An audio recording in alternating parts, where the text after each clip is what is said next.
Hey, this is Matt.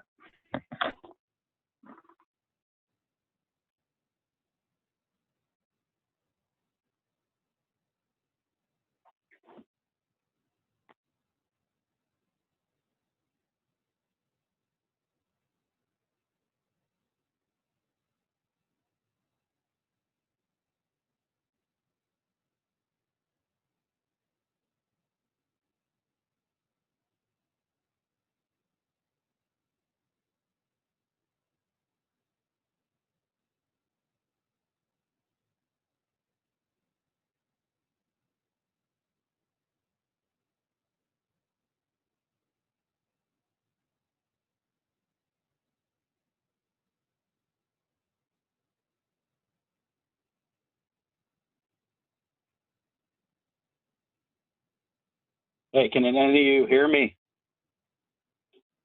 Yes. I can hear Okay, you, cool. Matt. All righty. Yeah, and before anybody joins, did you see that notice from Penn Teledata? I think their wires probably got crossed between the last payment, but we may be 1 month behind. It was like a shut off by what, June 29th or something, Matt? Yeah, I don't even know what property it was for though. Well, Joey got it and he's only on the fire account. Okay, so there you go. I did not see it. I'm going to have to look, but I am going to tell the both of you while we're here. There's something going wrong with the mail. Okay. I don't know what's happening. I don't know if it's going into the police mailbox. I don't know, but something freaky is going on. I have not grasped control of it yet, but I Okay. don't know. All right.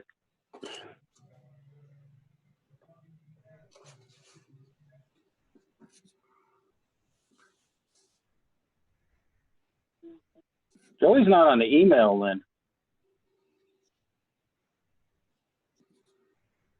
Did he get it separately? And then I think he forwarded it to us, didn't he? I did not see anything. I got it myself. Romello, Go ahead. Romello sent it over. Romello sent it over to us. I can tell you exactly which one it is because the account number's in there. Let me pull up my spreadsheet.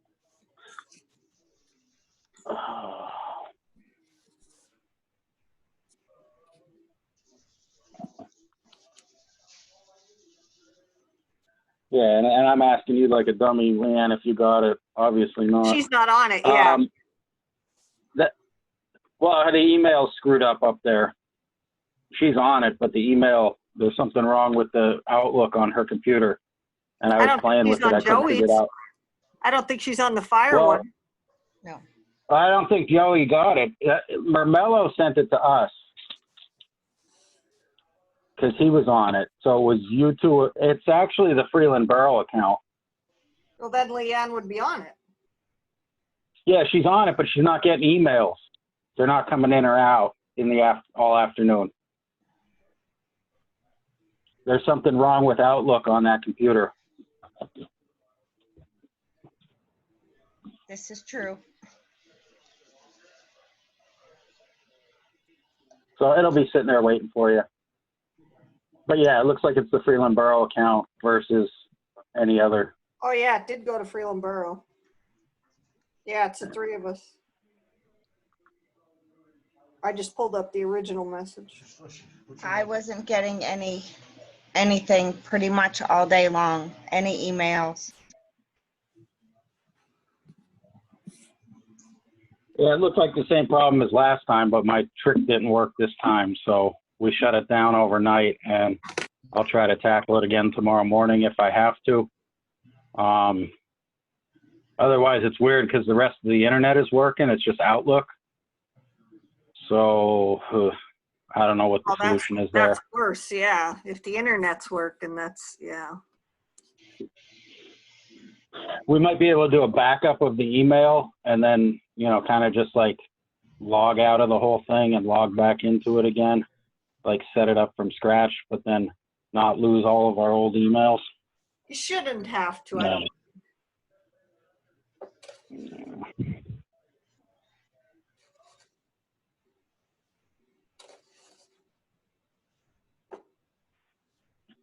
Did you hear from anybody that they weren't going to be here, Leanne?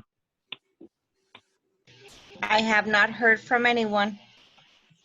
No. Oh, we got 5 minutes anyway.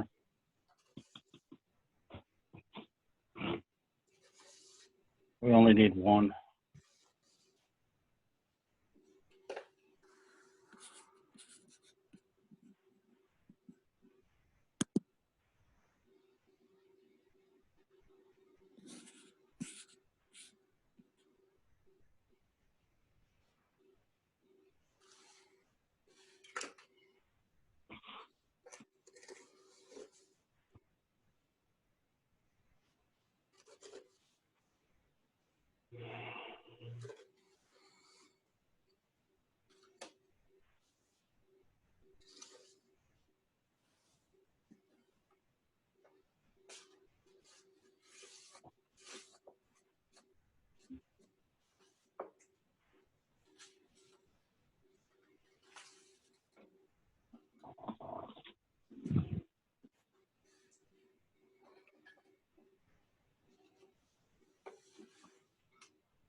Did any of you guys click the link from the latest invitation, right? I assume. I don't. I called in. I didn't use. No, I clicked the link, I clicked the link. I don't. didn't call in. Were there more than one? Joe's here. No, I No, mean, I more didn't. than one links, Matt? I have it setting up a new one every time because they said you're not supposed to use the same one over and over again. Oh, yeah, I went to the one But I just wonder- specifically for this meeting. The email. I wonder if they put it in the wrong. Me three. If they put the wrong thing in the paper, because Dave Kavitsky just emailed me. Okay. I didn't really look at the newspaper that close. I know they called it a work session.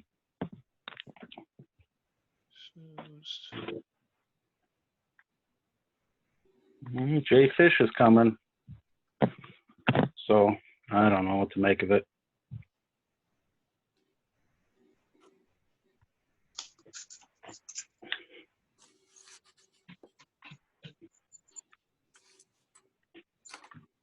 There's something wrong here.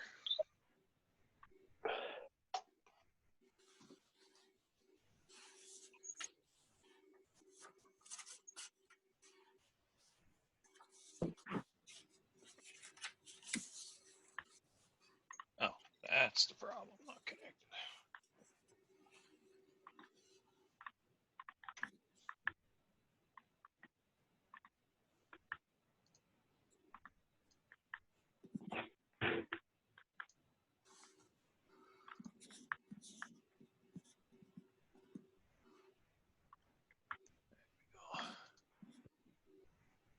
Still should be on there.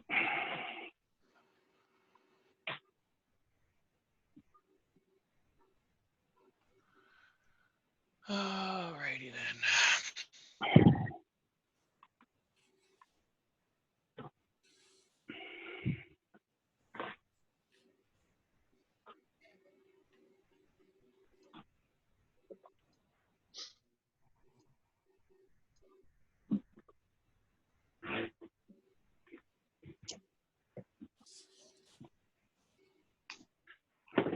Hey, can you guys hear me? I hear somebody Yeah, That's I me. hear you. quietly. very quietly. Oh, okay. I'll try and fix it. Better. That's better now. That's much better. This is better? Yes. Okay, Yeah. great. You guys hear me? Yes.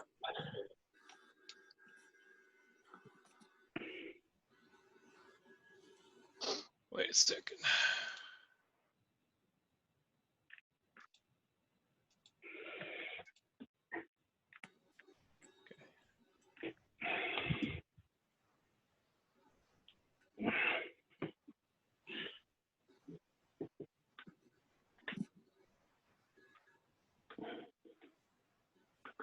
Okay, are we ready to call it to order? Sure. Yeah, I'm good. Okay, let's call the May 28th regular session to order, please. Pledge of Allegiance. I pledge Pledge allegiance allegiance to the flag Of the United United States of States. America, to the Republic republic for which it stands, Stands. one nation, Nation, under under God, God, indivisible, indivisible, with liberty liberty and justice for all. Okay, roll call, please. Leanne, Lynn Flacco, here. Joe Marmello, Here, Matt Crone, Present. Joe Palco, Here. Jen Farley, Shane Balliet, Present. Bill DeFrancisco. Oh, here. Okay, before we go to acceptance of minutes, Matt, Attorney Branco said he's still waiting to be let in. No, you guys can see my screen. I don't have any. Is he on the old meeting? I don't know. He just texted me and said it's not letting me in. Matt, the advertisement in the paper today was for the work session. Let me see where it is.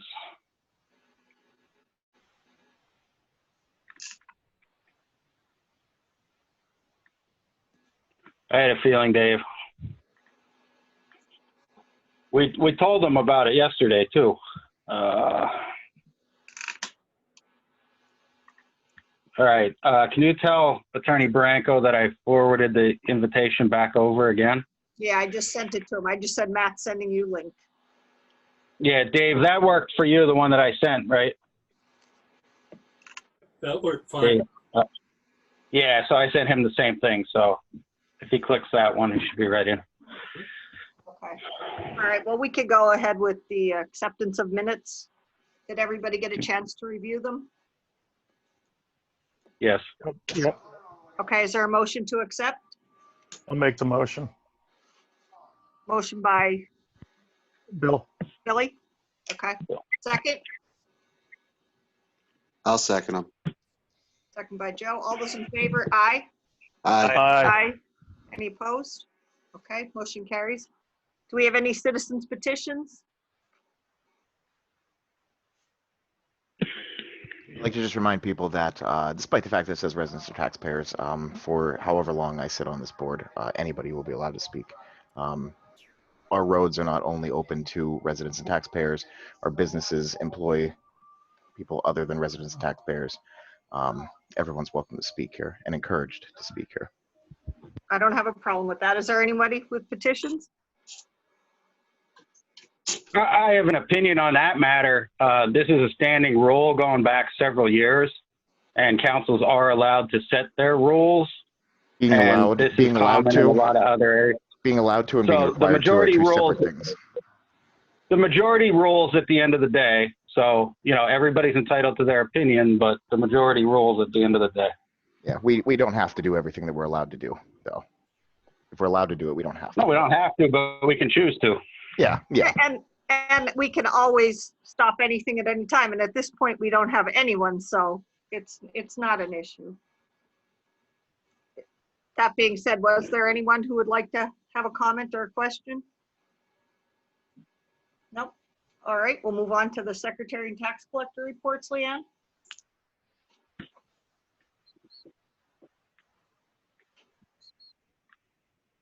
General check deposits for the month of April, $219,149.82. EIT distribution, $6,945.19.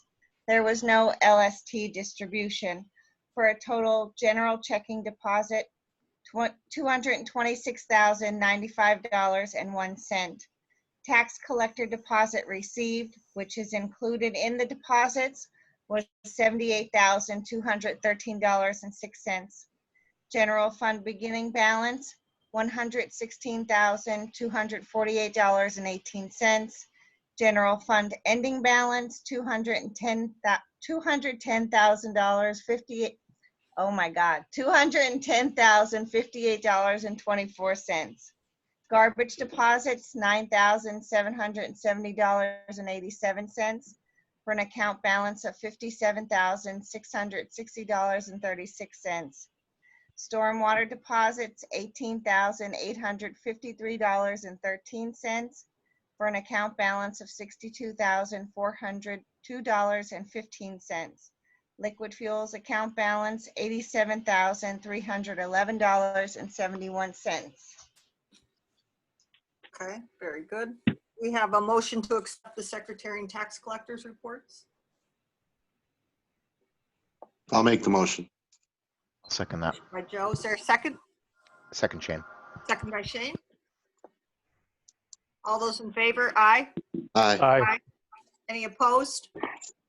Okay, unanimous. Move on to payment of bills. Everybody received the bills via email.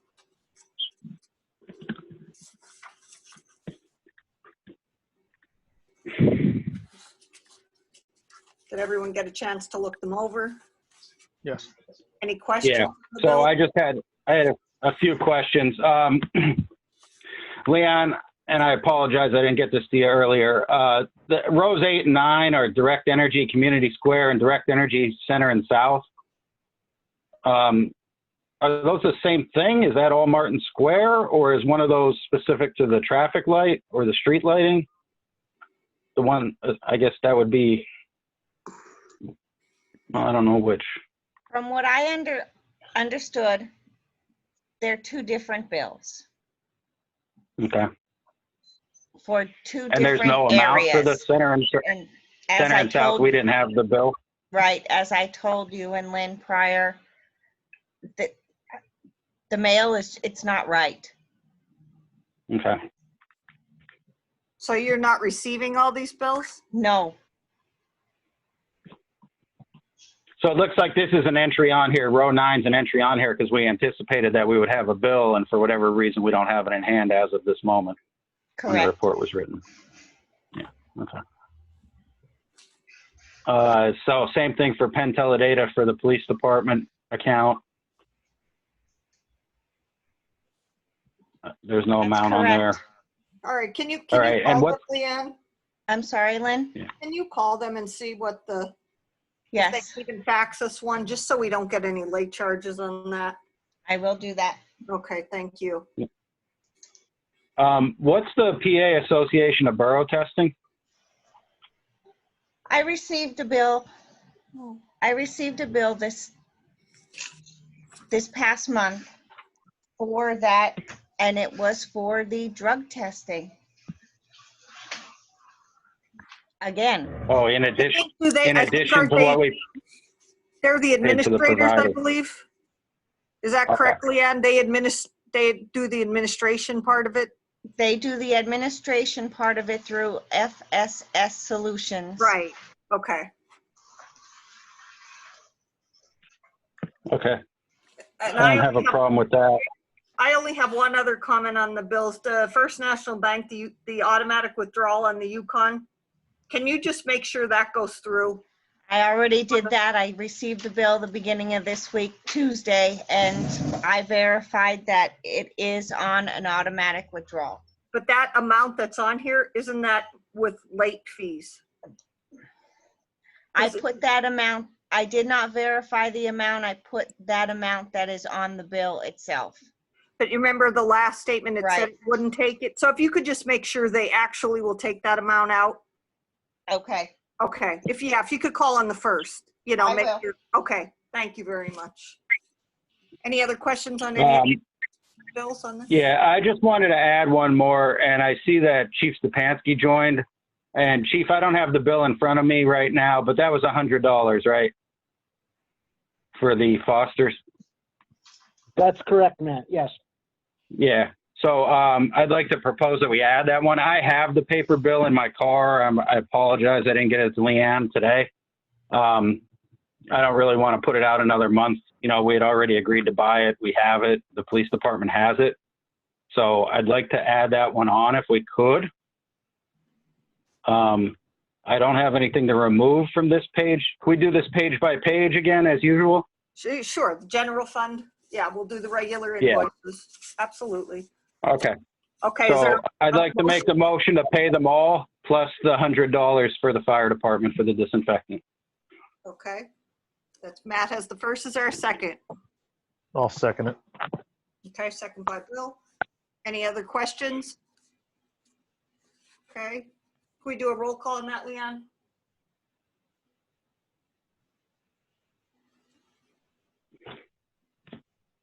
Lynn Flacco, Yes. Joe Marmello. Joe,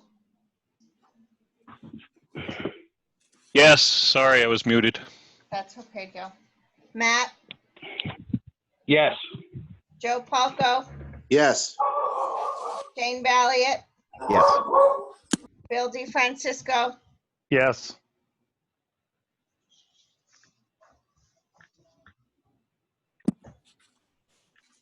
Okay, very good. We'll move on to the next ones. Okay, so the liquid fuels, I don't have any deletions from here. I just wanted to explain to everybody what they were. The ballast distributing, I'm not actually sure on. Leanne, maybe you could help me out with that one. But the Tunisons was the check engine light was on the yellow dump truck. We got a sensor hooked up to it. We thought it was going to be a $600 and some part, or maybe we were going to have to go to the dealer. We thought we were looking at thousands of dollars. John got a rebuilt part from Tunisons, $368. He put it in today, rechecked the codes, and it sounds better, and the codes are all cleared out. So that bill just came in. Air gas was to refill the acetylene tank for the welder. So that happens, you know, maybe once a year, maybe twice if we use it a lot or anything like that. Leanne, the ballast distributing one, what was that for again? I'm sorry. okay, the ballast distributing, as parts are being purchased from ballasts, what I have been doing is John brings in the receipts and I have just been adding them to the payment of bills.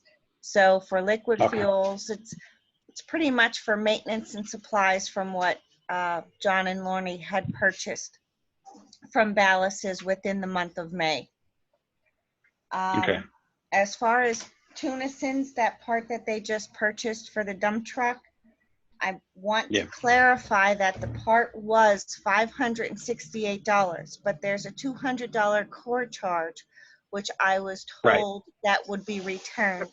So I Right. only put the 368 down and not 568. Right. Right.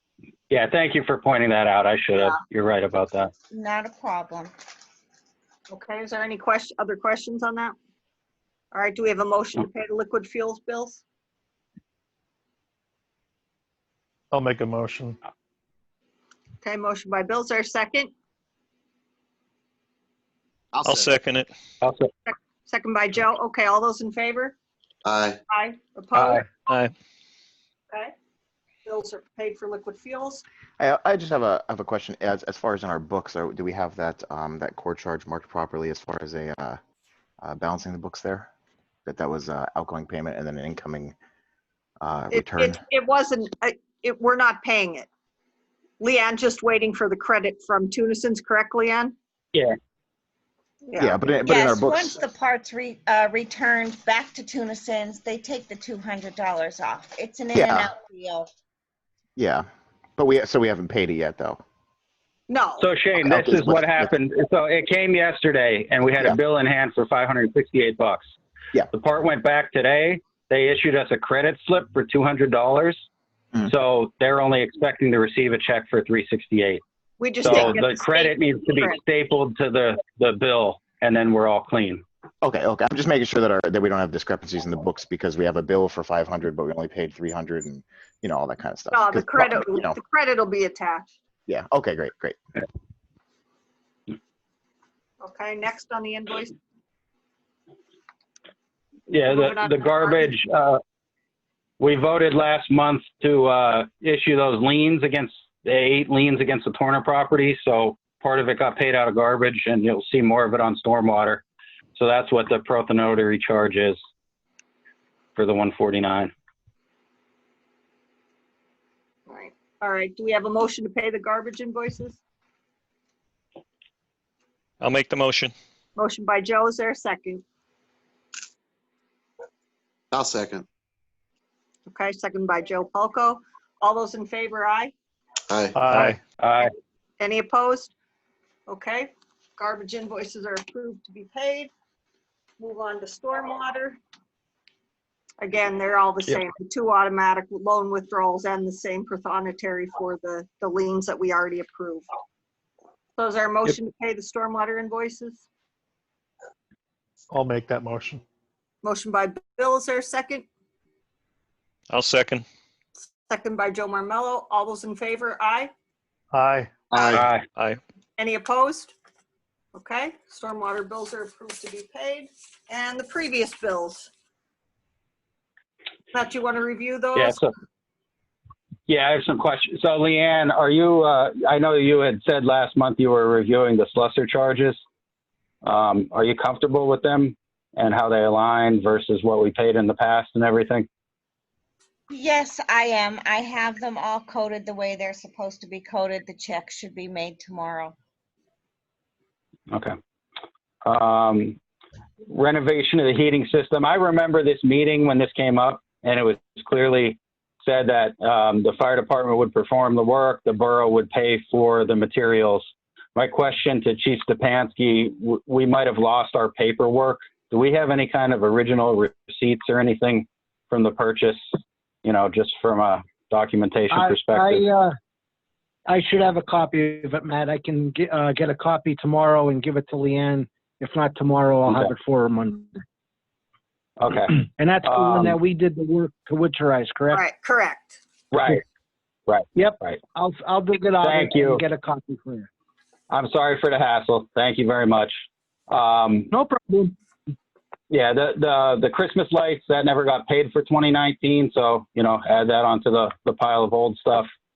The battery maintainer, that was another 2019 charge that never got paid.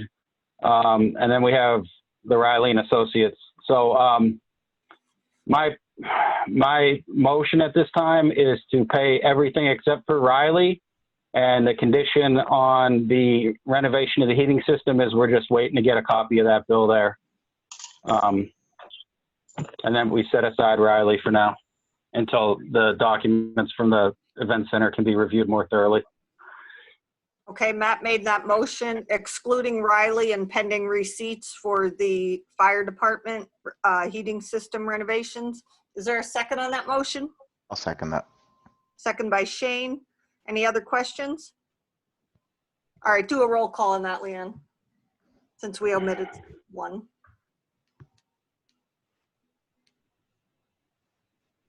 Lynn Flacco, Yes. Joe Marmello, Yes. Matt Crone, Yes. Joe Palco, Yes. Shane Valiant, Yes. Bill DeFrancisco. Yes. Okay, we'll pay the previous bills as Matt requested in his motion. All right, we're going to move on to the mayor's forum. I did receive a text from him. He's having a problem with his mic, but he has nothing to report at this time. Unless you got your mic available, Mayor, you're welcome to speak. Otherwise, we'll move on to comments and recommendations. We're under engineer. We have a drawdown on the Luzerne County Community Development Block Grant. Leanne should have all the paperwork that Dominic has sent to submit in. There's $27,400. Therefore, engineering invoices from 2019 and 2020 for the park sidewalk. So we need a motion to submit those invoices to draw down on that grant.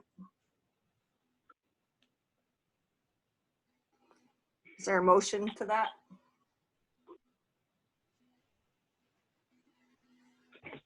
I'll make that motion because, we're not going to get started, but I do want to come back to, the streetscape project and the engineer. So I'll make that motion for now. Okay, is there a second on the motion?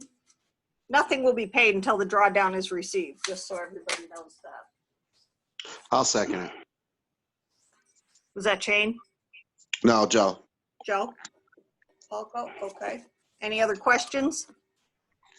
All right, do a roll call on that, Leanne.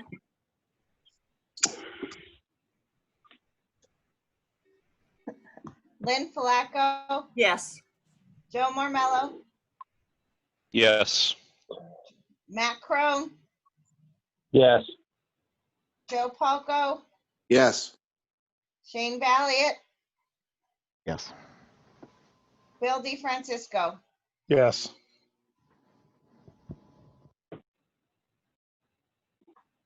Okay, very good. Matt, did you want to All have? right. So yeah, Mike, so where are we at? Because here we are at the end of May, and there was a lot of hand wringing over plans and things like that. The advertisement went out without council really being aware of it. The bids came back in. The bid was accepted. We were assured that a May date was going to be okay. At the beginning Right. of COVID, we were confirmed that it was still going to be okay back in March. The contractor received a waiver from the state, so they've been open for business the whole time. It's been a couple months since we've heard from the engineer, at least in an open forum. I requested an update. I received one today. We are still waiting on the HOP. PennDOT said they are now ready to move on everything, all the paperwork, and the contractor, I understand, is ready to move as well. I don't have an exact date of ETA on starting. I can't, as soon as I get that, I will email that to everyone. But as far as Sure. I know now, it seems like all systems are go on that. Is there a deadline on this? Because I just don't want to see us get to a point where we're stuck between a decision we don't agree upon or losing the money. Actually, there's a point in the contract where if you surpass that date, then it goes into penalty phase. Yeah, so do we know? As far as the grant, we're good. And the contract, we still have time. Do we know how much time we have on that? I'd have to look.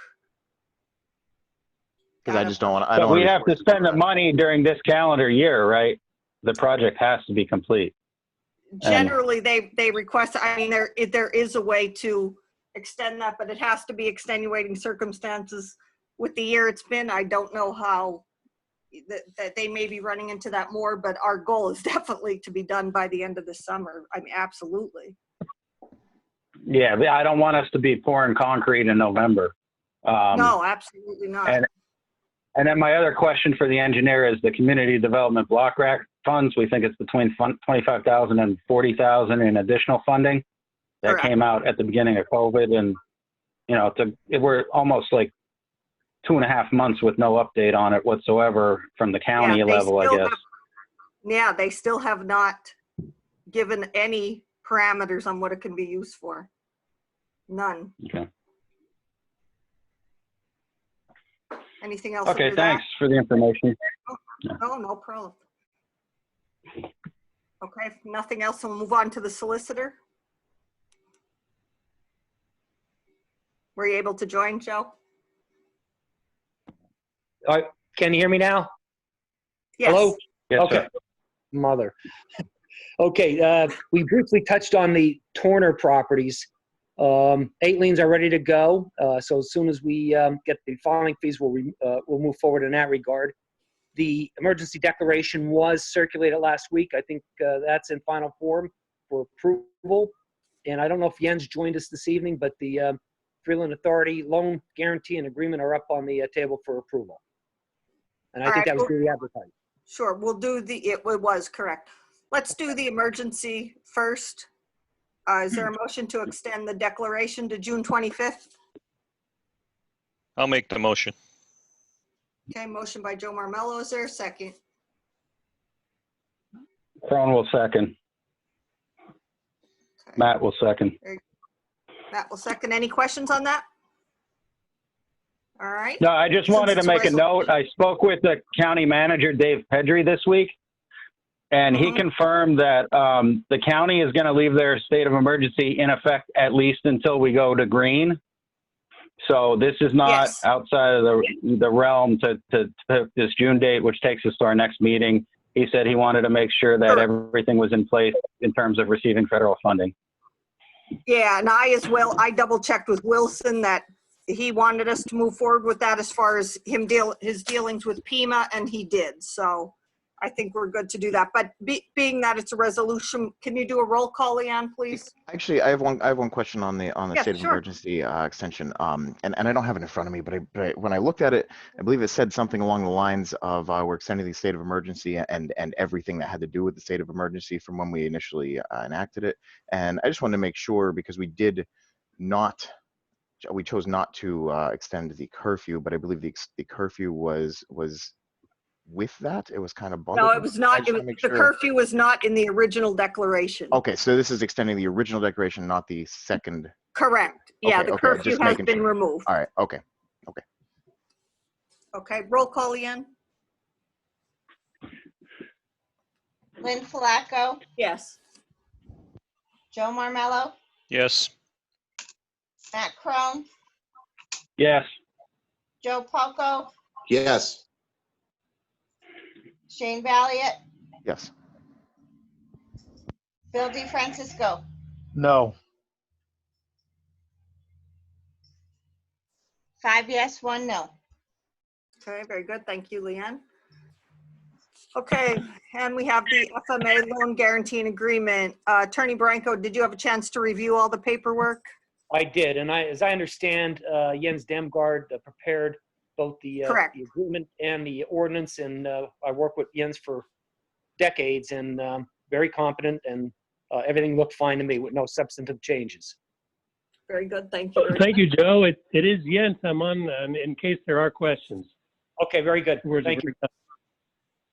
Okay, before we make the motion to adopt the ordinance and the guarantee agreement, are there any questions for Jens or for anyone from the authority why we're doing this? Or does everyone understand that it's typical for the municipality to guarantee when the municipal authority takes out things like this? Is there any questions on that for either our solicitor or their bond counsel? No? If not, can we have a motion No. to approve the ordinance and the guarantee agreement? I'll Matt the will motion. make that motion. Oh, Motion. Joe, I'll second it. Okay. Either way. Motion by Matt, second by Joe. All right, last chance. Any questions? Okay, roll call, Ian. Yes, please. Lynn Flacco, Yes. Joe Marmello, Yes. Matt Crone, Yes. Joe Palco, Yes. Shane Valiant, Yes. Bill DeFrancisco. Yes. Okay, very good. We'll have that all taken care of. The only thing, we do have to have notary work done. I'm not quite sure about that. But we will take care of it at one point on our end. Anything else for the solicitor? Do you have anything else to add, Attorney Branco? Myself, no. Okay. I have a question about the Turner properties. I'm sure a lot of us are aware that there was a rumor going around that they changed hands, that I guess the corporation changed hands. And that's not gonna, did that in fact happen? And is that going to in any way, shape or form hinder the liens that are filed? So, Lynn, Shane, this is Matt. From what I see, it's on Northeast Revenue's website, which, how stale that information is up for debate. Yeah. They're still all listed under the same exact ownership as of now. So there hasn't been any kind of a change in ownership, at least from the tax office's perspective. Okay. Okay. And then I'll defer to the solicitor to explain how these are attached to a property versus a person, maybe. yeah, basically, we relied on the same information online. We saw that the properties did not change hands based upon what we saw virtually. And the liens were prepared based on that. To answer Shane's question directly, if indeed there was a change in ownership, we may have to resubmit and refile the lien against the new property owner. Because again, this goes to the property itself. It's an in rem attachment. It's a lien against the property. If the property is ever sold, we prime most of the other outstanding debt and jump forward. Yeah, just for clarification, so if there's one owner of a property, and I know that it goes to the property itself, but if one owner of a property chooses to not pay their garbage bill for that property for 15 years, and then they sell it in June, and then July we try to get those 15 years of money back, that new property owner owes us that, just to clarify? Well, again, it's against the property itself. There's no Okay. personal obligation assessed. Gotcha. But what we would probably do there, Shane, is do an amended or a resubmission naming the original owner and the current owner. But based upon what we saw, I think we were looking probably at the same info that Matt was looking at.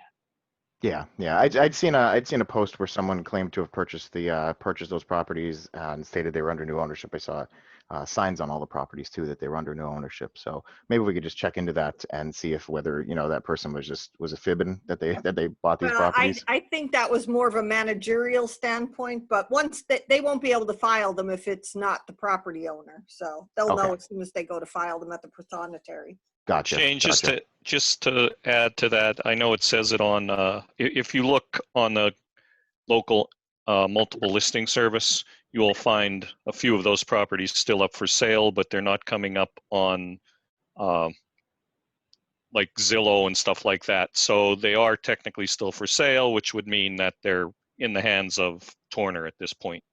Okay. To kind of agree with the tax office. So they haven't really changed hands. That is a managerial thing, as Lynn said.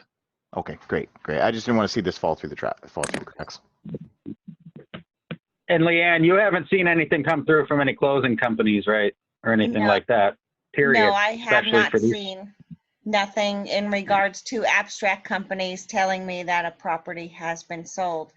I do, although, have a question for Attorney Barranco. Attorney, I have the checks ready. Do you want me to send them up to Wilkes-Barre, or do you want me to send them to Slusser's office? Forward them to our office. We'll take the originals up. We'll submit the originals along with the check. Okay, very good. Thank you. Thank you. All right. If nothing else, we'll move on to the committee reports, budget, finance, and administration, the part-time code officer. Yep. So we advertised, this was voted on late last year by the previous council to advertise it. I think some applications came in. Just to be safe, we advertised it again earlier this year. We ended up with the same 2 applications. When I called one of the applicants to ask him if he was interested in setting up an interview, he withdrew from consideration, which left us with 1.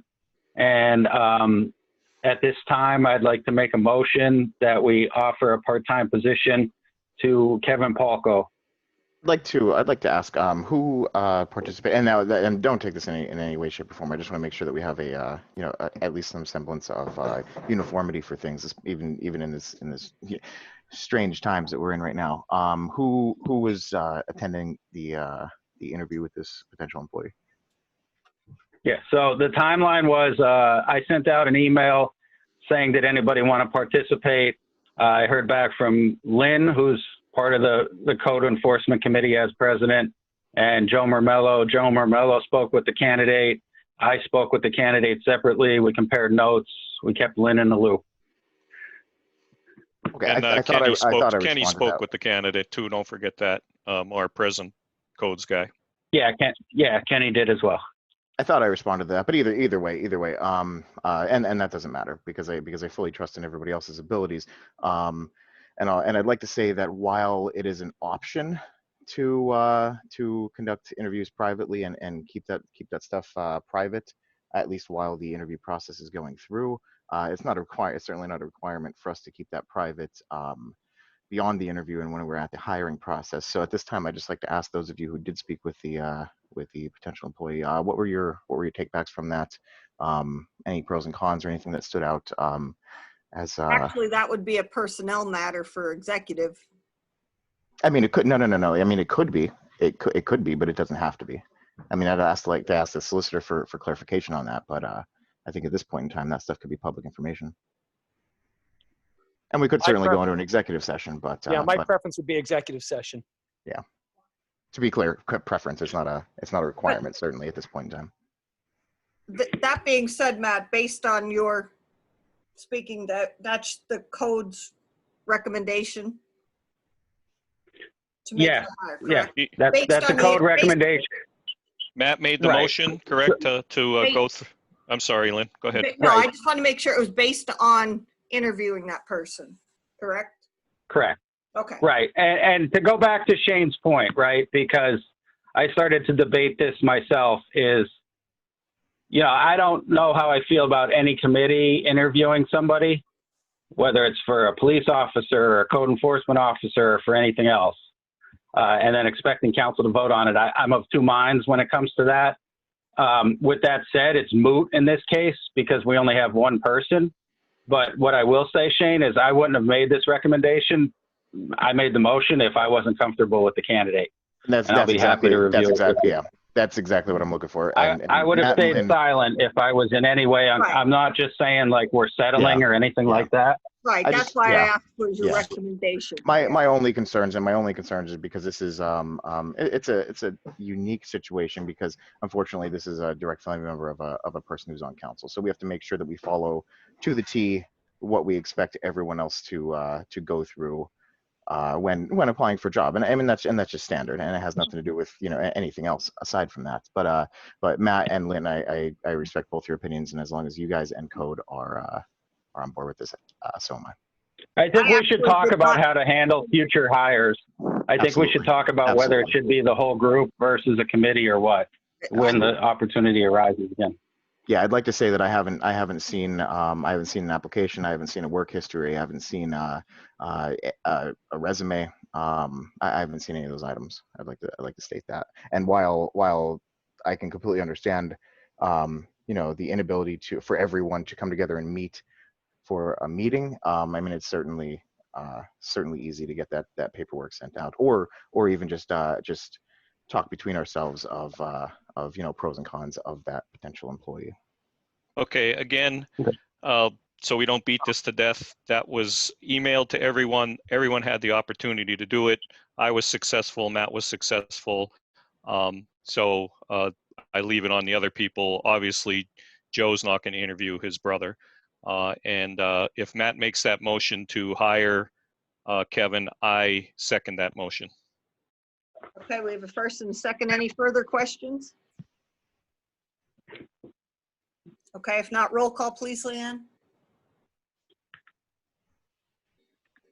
Oh, and the rate, Matt, if you could state the rate, just for it's on record for Leanne. I knew that. All right, so I'm sorry. Thank you. I'm gonna have to go back to the budget. I'm sorry. Let me give us on pause here for a second.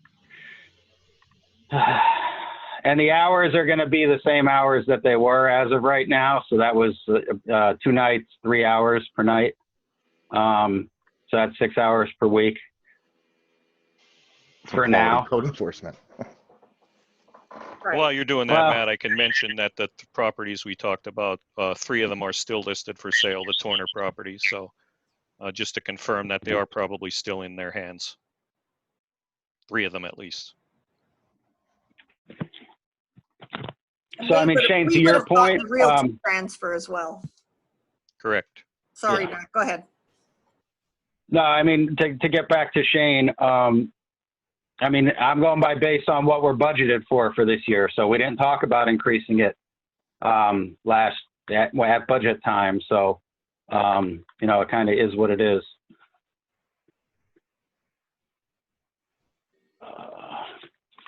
2 times 6 equals 312. I'm doing math. We can hear. All right, the salary is going to be $15 an hour. Okay, we have a motion by Matt, a second by Joe. Roll call, Leanne. Lynn Flacco, Yes. Joe Marmello, Yes. Matt Crone, Yes. Joe Palco, Abstain. Shane Balliot, Yes. Bill DeFrancisco, Yes. All right, motion carries. Welcome aboard, Kevin. Next, the credit card reader. All right. So we basically started out with talking to Community Bank, since that's where we do most of our banking. They have the ability for us to accept credit card payments, but they do not have any kind of an ability for it to be a website or web-based. So, you know, they're an option if that's what folks want. It's similar in terms of the fees and things like that, but, you know, for my purposes, I basically boiled it down to the other two.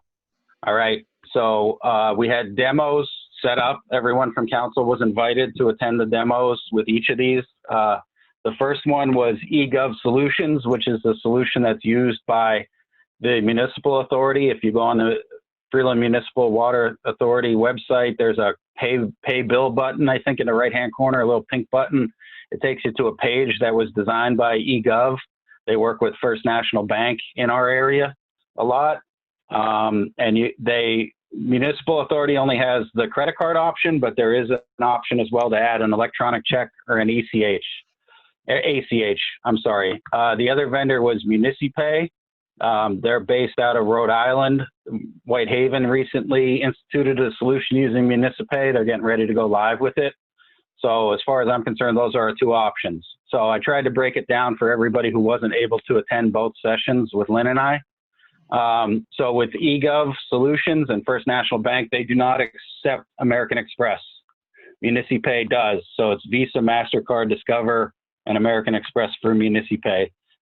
Chip reader is not available for eGov Solutions. With that said, this is nobody has a payment terminal like when you go to the dollar store. Okay, the people aren't going to be putting in their amounts. We're not going to be displaying the amounts or anything like that. Swiping of the card really just enters their name, the expiration date, and the phone number in there. Chip cards can be swiped. I was assured that by both institutions. There is always also another option to hand the card over physically to the secretary. Secretary keys it all in, and there's no swiping that happens at all. So the card reader for eGov Solutions is a one-time fee of $125. It should last for 3 to 5 years, just like any other piece of technology. MuniciPay does have a chip reader in theirs, so it's slightly more expensive. Again, $185 one-time fee. It'll last however many years it lasts. Both provide the option for you to hand key. So that means that there's a website that Leanne would go into when somebody says they want to pay their bill, whether they're standing at the counter or whether they're over the telephone. And they would hand her the card and she would go and she would key it in. If you hand key a card, it doesn't matter if it's chip or swipe or whatever, that's really the best way to do it. That's the way they'd like to see you doing it, is hand keying it. The chip reader or the swiper or the chip reader is totally optional and it does very little.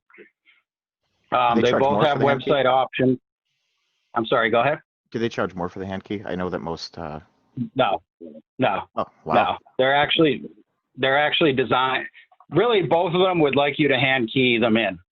There's a lot of places that don't get the swipes at all or the chip readers at all. It's just hand over your credit card, go into the site, key it all in. Because when you swipe the card or when you insert the card, all you're literally getting is it's 10 seconds faster because you're not typing their name in, you're not typing the expiration date, the card number, things like that. Yeah. They both have the options through their web portals for ACH and e-check. The fees are very similar, although, MuniciPay's could be a little bit better potentially. So we have two bills that we use a lot of, depending on how far we would want to go with this, right? So we have our $97.50 twice a year for the garbage. That would be the higher rate for both. So that would be $2.95 for eGov, $2.65 for MuniciPay. So it's, slightly better from a charges perspective. They both have flat rates for the checks and that's $2 for eGov and $1.50 for MuniCiPay. So MuniCiPay is a little bit better on the fees. And these fees are to the person who's paying the bill. Nothing is ever a fee to the borough under any circumstances. First National works out of Hazleton, and the girl I've been talking to has been out of, I think, Shenandoah. MuniCiPay, they're, you know, small to medium-sized company based out of Rhode Island. They both have, you know, support desks available if you have to call. It's not really 24/7, but it's during business hours anyway. They both have reports that are available, settlement reports to say, like, here was your charges for the month. Here was your credits. If there was any of that activity, the reports can all be set up to be emailed automatically. Now, eGov Solutions, First National Bank, they would require that we would set up a bank account. We don't currently have, you know, all of our bank accounts are in Community Bank. We do have our Yukon loan payment coming out of FNB. So we would need to establish an account there, but we could move the money however we like. There's no minimum that we would have to leave in the account. So we could dump all the charges into there, and then at the end of the month, take them all out, zero that account out. But that is, you know, a task to do that. MuniCiPay, they can pay it into any bank that's out there. I don't even want to give my view on the situation. I don't want to taint it for anybody. I'll just say I would be comfortable with either. I've got some questions. I do apologize. I wasn't able to make it to that. Well, no, I believe I listened in on that first one. one. That was the You were, yeah, the you first were at the one. second Yeah. one. Yeah, you were on the Okay, second one. okay. Gotcha. Yeah, I was having mic issues on that one. Okay, so one of my questions here is that web portal going to be accessible only by our office or by the public? And I say that as if we do at some point get a website up and running, will we have the option to just click on a link and it goes to that web portal and we can pay that way? Yeah, so we do need to get a website up in order for people to make online payments or explore that old one or something like that. So, but either way, they're just going to have a pay bill button on them. These two were very similar in a lot of ways. So in your existing website, they put something that you click on and you go out to one of their sites, and it's a secure site. Yes. Yeah, there's a thing that's called PCI compliance, which has to do with credit cards, which has to do with data security and things like that, and encrypting the card number, maybe only showing the last 4 digits. They're all legit as far as all that stuff goes. I kind of put them both through the ringer on that. Hypothetically, with this, can we take some workload off of the secretary by just placing a cheap $500 computer or even an old borough computer in the lobby where we can just kind of point to that and say, you want to pay your bills right there? Since they prefer the typed in cards, can we just have the web portal? It would only be for someone who wants to pay with a card. No. Or ACA. And we can certainly talk about. So yeah, Shane, I think I understand what you're saying is that there's just like a computer sitting there, and it's already on the site where people pay. Yep, right? Exactly. And they click which is standard for a lot of places. Yeah. Which would be like what I was talking about earlier, like paying at the dollar store. It's like a bigger version of the little keypad that's there. Yeah. Or whatever. Exactly. I think that would be something that we probably wouldn't start out with. Because I mean, why not? Because we have spare computers, and if not, I can donate one, and if not, we can buy one for $500. I don't see why we can't. It's 2020, and it's sad because we're talking about 1995 technology here. But wouldn't you think if someone wanted to do that, they would do it from home? Well, the main issue that everybody brings up is they don't have an internet connection at home. They don't have a home computer. They can't do it. So when they walk in, why should we have to have our secretary do a job that honestly they can do? And where else can you do that? When you pay your internet bill, can you go to Service Electric and say, here's my card, I'd like you to do this? They're going to say, no, dude, get out of here. They're going to tell you to leave. You try to pay your cell phone bill, you're not going to like walk into Verizon and be like, here's my card, I'd like you to charge me, please. They're going to say no. This is standard that you walk into places and there's a kiosk where you make your payments. And I don't see why we can't do that as a borough in the year of 2020. Yeah. And it's extra workload. It's extra workload at minimum, and it gets around all the excuses that people have that they that they don't have computers and they don't have internet connections, and we could just provide that for people. And maybe we don't have to have a public facing secretary, especially in times like these. Perhaps, we gotta find a way that they're not going to go onto some website that they're not supposed to go onto. Well, that's why we have walk IT in and- professionals. Yeah, that's why we have IT professionals. And they make versions of Windows that are specifically for kiosk computers where you can't get into it unless you have access code. Right. And And we're that's how they talking all about work. potentially reducing workload by introducing additional workload. So does it end up 6 of one, half dozen the other? Well, I'm happy to Agreed. explore Right. something like that.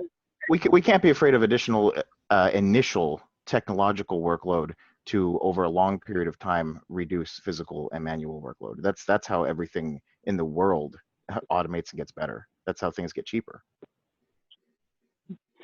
But to answer your question, I mean, it's basically like generic. When somebody clicks the pay bill button, they're just going out to a payment page. Mhm.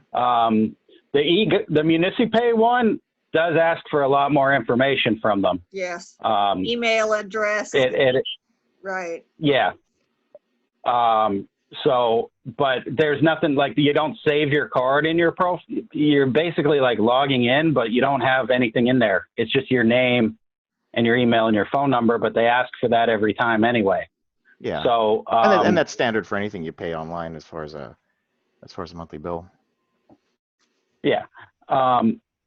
So, I mean, I'm happy to talk about all those things, but I think that comes over time and as part of the development phase. This is I just agree. like, are we going to have a program or not? How it happens is a different story. So I agree. I'm not saying no to anything, but it's also the first time I'm hearing it. Yeah. So I need to mull it over a little. Yeah, I think initially we institute this, see how heavily it's used, and then if there is a need to move to that based on how many people actually come in, we move to something like that or consider it. Yeah, so I mean, given the fact that we don't really necessarily have a website right now for all intents and purposes, there's a website that's out there that we may or may not be able to obtain access to. We may be setting up a net new website, Yeah. which thankfully isn't super expensive. So, I mean, on day one, it probably is people walking in and Leanne processing the payment. The goal for me was to get away from cash, and this accomplishes that. Yeah, absolutely. I'd be like providing an additional option to people, just like the Dropbox, took care of some of the face-to-face stuff. Yeah, So, and I know that's concerning for some people and worrisome, but I mean that's the future, unfortunately, is that cash is on its way out the door as far as especially municipalities go. Would we be able to at least at the bare minimum place a change our bills up that it clearly states to pay your bill, go to this website, because then again that could on every bill. There's Yeah, a line that she changes. Yeah, because we can pretty much even just tell people, like your options are you can pay it over the internet, or you can mail us a check if you're in the 1980s or something. But I mean, a majority of the United States has access to the internet in some way, shape, or form. Yeah, so both of these places have like a 45 to 60-day turnaround to get it set up. All right, and I do software implementation for a living, so I'm familiar with like testing and requirements and all these things like that. So here we are, it's June 1st, let's call it. So we would basically be going live August 1st in a best case scenario. So we do have another bill that's going to be going out in that time period. We may be in a situation where we have to insert a little slip of paper with some instructions. But yeah, I think Leanne sent out a custom message on the last bills that went out. Yeah, maybe directing people to the Blogspot site or something. So yeah, we're going to have a little bit, and we would have some kind of a webinar to walk people through it over Zoom and post it as a YouTube video and put together an FAQ sheet and all those things. And we may not even, that responsibility might not even fall on us. We could just ask either of these suppliers to provide that information for us if they want our services. Like it's not really our job to tell people how to use their services. Yeah. Okay, that being said, do we have a motion to go with either eGov Solutions, FNB, or MuniciPay? I'd make a motion to go with MuniciPay. Shane made a motion to go with MuniciPay. Is there a second on that? I'd second with Shane. Bill? Yes. Okay, are there any questions on the motion? Yeah, are we gonna get the chip reader or not as part of this? I think the answer is yes, but I just want to make sure. Yeah, and just to clarify, as of right now, when cards have chips on them, the chip readers are not required. You can still swipe all cards with chips on them. At least that's Right. my experience from having a point of sale device. But Right. that raises a question of in the future, because chips are significantly more they have significant security enhancements, and that's the reason for the chips, is that they change each time that you place it into a machine so that someone can't steal your card information. It's almost impossible because it's a brand new identification number for that card when you place it into a thing. I think that the only reason right now that we don't have solely chip things is because a lot of businesses and municipalities and people with really small businesses don't have access to the chip readers yet. But I feel like that's extremely close because we have chip cards for years now. So I think it's absolutely we should get the chip reader. I'd also be interested in seeing what our options are for Google Pay, Android Pay services, all that kind of stuff, because those again are most likely going to, virtual wallets are most likely going to be a very, very near future. Yeah, so they have some kind, MuniCipay takes some kind of an eBay. It's like a prepaid eBay credit card, Okay. but not, so they take that. The FNB PayPal, does not. Isn't that the PayPal card, Matt? I think. Yeah, did I say eBay? Yeah, PayPal, I'm sorry. So it's yeah, not a that's PayPal okay. account, it's a special credit card, like prepaid credit card thing through eBay. Yeah. Or PayPal. PayPal, yeah. So, Yeah. PayPal's but none of them take those other things, but I think they're all innovating. And as far Yeah. as the readers go, they just have one choice. So there's nothing like different models to debate or anything like that. Okay. Okay, we have a motion and a second to go at MuniCipay. Let's do a roll call, Ian.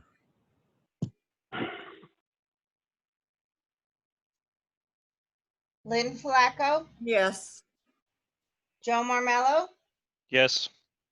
Matt Crone, Yes. Joe Polko, Yes. Shane Elliott, Bill DeFrancisco. All right, very good. We will start the Yeah. initiation with MuniCipay. Like Matt said, it will probably take, August 1st would be a soft target date, but we'll see how quick they can get us up and running. Yeah, so what I'll say is this, is that I'll reach out to them ASAP to get the paperwork together, and I'm sure they would be happy to have another walkthrough for those who weren't able to attend, but we're going to have to agree to a time, and folks are going to have to make it at that time. So does that sound good to everybody? Yeah. Sure. Yeah. All right, we'll move on to a payment on the 10. Matt, do you have a recommendation on the payment based on the finances? Yeah, I think we should pay another $25,000 at this time. We have Okay, $50,000 outstanding, correct. plus the interest. So Okay, is that your motion or do you want to make it? yeah, 25,000.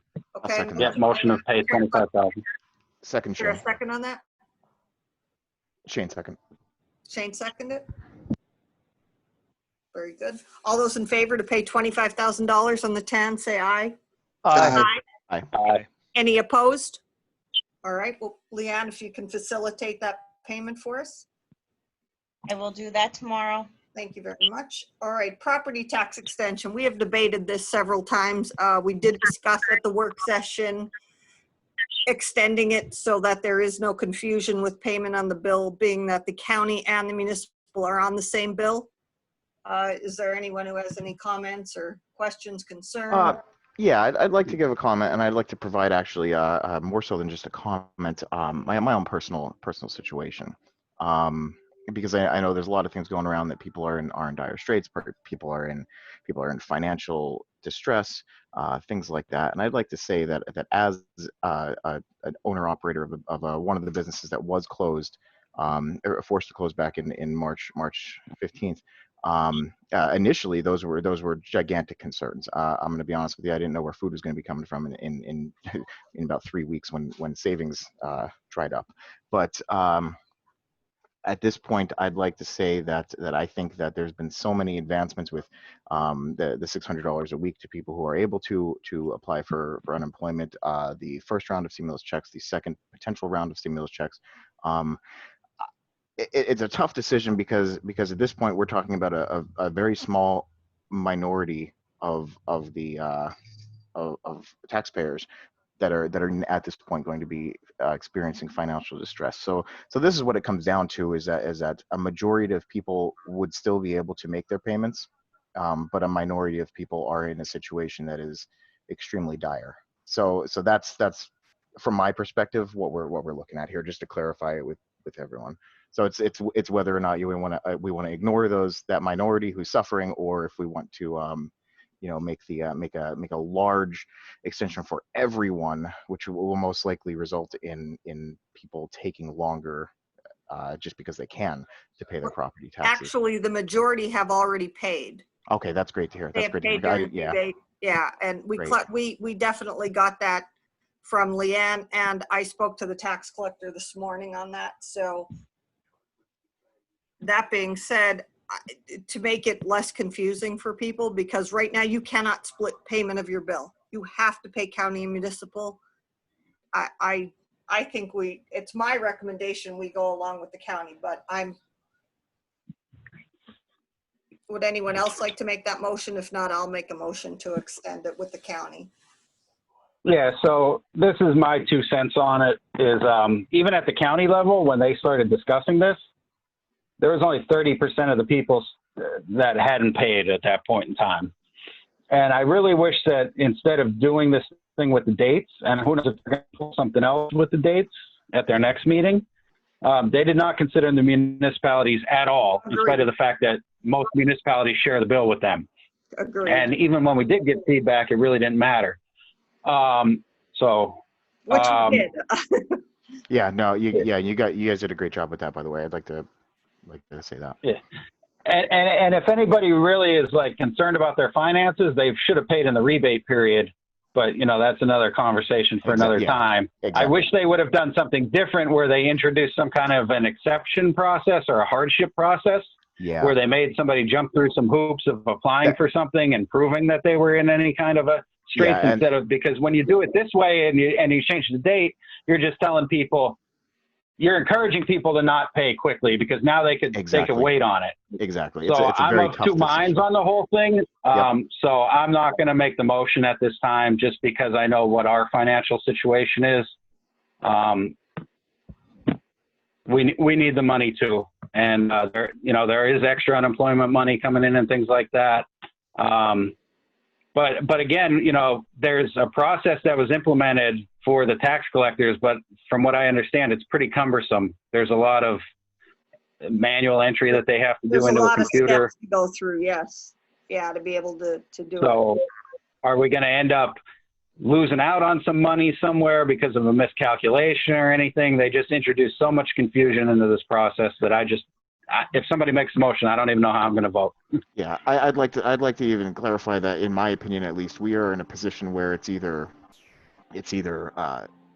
residents who are currently in dire straits are going to be in worse, even scarier positions if we vote one way, and if we vote the other way, the borough could potentially be in worse, because we are in current dire financial situation, and we could be in a even worse situation. So this is a great example of a rock and a hard place. All right, all that being said, I'll still make a motion to extend the date from 6/17 to 8/18. Is there a second?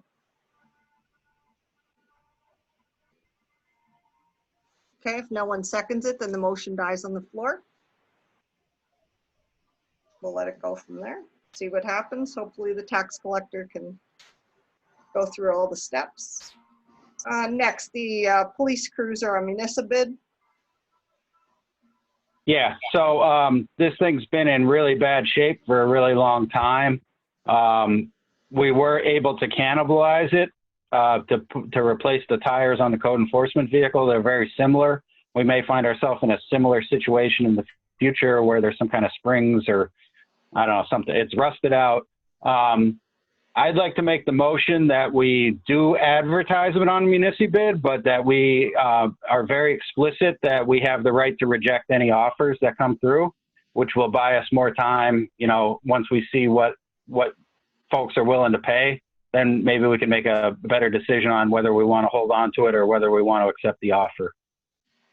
Attorney Branco, is there any issue with that?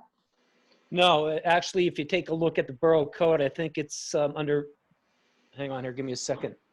No, there is we can list a minimum. Yes. But is there any issue with that on municipal bid? Can No. we still put that? Okay. No, it's, the code's specific on what we can do there. Including, but the municipal bid site goes with that. There is no, we're not locked into any low, highest Right. bid. We have to take it. Okay, very good. That's correct. Okay, motion by Matt to place it on the municipal bid. Is there a second? Matt. Okay. Motion and a second. All those in favor to place on municipal bid, aye. Aye. Aye. Aye. Any Aye. opposed? Okay. Motion carries. We'll place that on municipal bid. Yep. Okay. I'll get with anything else? John. He's done it before. Sure. Anything else under budget and finance? No, just, we are coming to the end of May, so that's a big payroll tax period. So for next work session, it should be Yeah, interesting to see how this whole Corona thing has affected us from We'll that find out if perspective. there's any impact on the EIT, absolutely. Now, it is for the Yeah, whole but first quarter, which is March, April, and May. So it's a or April, May, June, but it's only showing, or actually the first quarter, January, February, March. We might not see too much impact in this one. That's the unfortunate part. It's the first quarter that was due April 30th. So we might not see as big of an impact on this one. It might be the second quarters that will really see it. Yep. The impact, but we might get some sense of where we are. We'll go from there. Yeah, otherwise we, Go ahead. Go ahead. Sorry. No, I was just going to say a lot of the smaller employers only pay it with their quarterlies, the EIT. They only remit, it's only large employers that pay on a more regular basis. So we'll have a better idea after the second quarter's complete. What were you going to say, Matt? Yeah, unfortunately. Yeah, we just can't be clear on, where we stand. It's frightening. No, but with that said, folks are seeing the bills. It's our regular monthly bills. It's our regular payroll. We're still doing okay on overtime. We're with at least in the range where we want to be. We're still holding off on bringing back any part-time help. So it is just our regular payroll that we've been paying for the whole year. the hard and part we're of that is we continuing to try. already received the bulk of our tax money. That's going to be the. Yeah. And we've continued to try to dig out of our hole of past due bills from previous years, but unfortunately some new ones crop up still. So I don't know, when that well is going to run dry, but we're trying. So that's where we are financially. Okay, very good. Thank you. Let's move on to police and safety.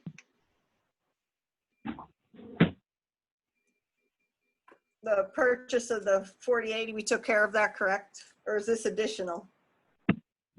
No, yeah, I guess I'll take that one and then I'll defer to the committee for the actual minutes if they received anything. But yeah, so the fire department sold us some Foster's 4080 at a significantly reduced price from what we would have paid from a vendor out there. Don John was the name of the place where we got it the first time. So we basically got buy one, get one free based on the fact that the cost of it is going up and the shipping is pretty outrageous. So thank you again to the fire department. And I think the police department's pretty happy with that. And the police department's spraying out their cruisers, their station, and they're also going into the other office areas in the building. So, we're sanitizing the building on a regular basis with the compressor and the spray gun.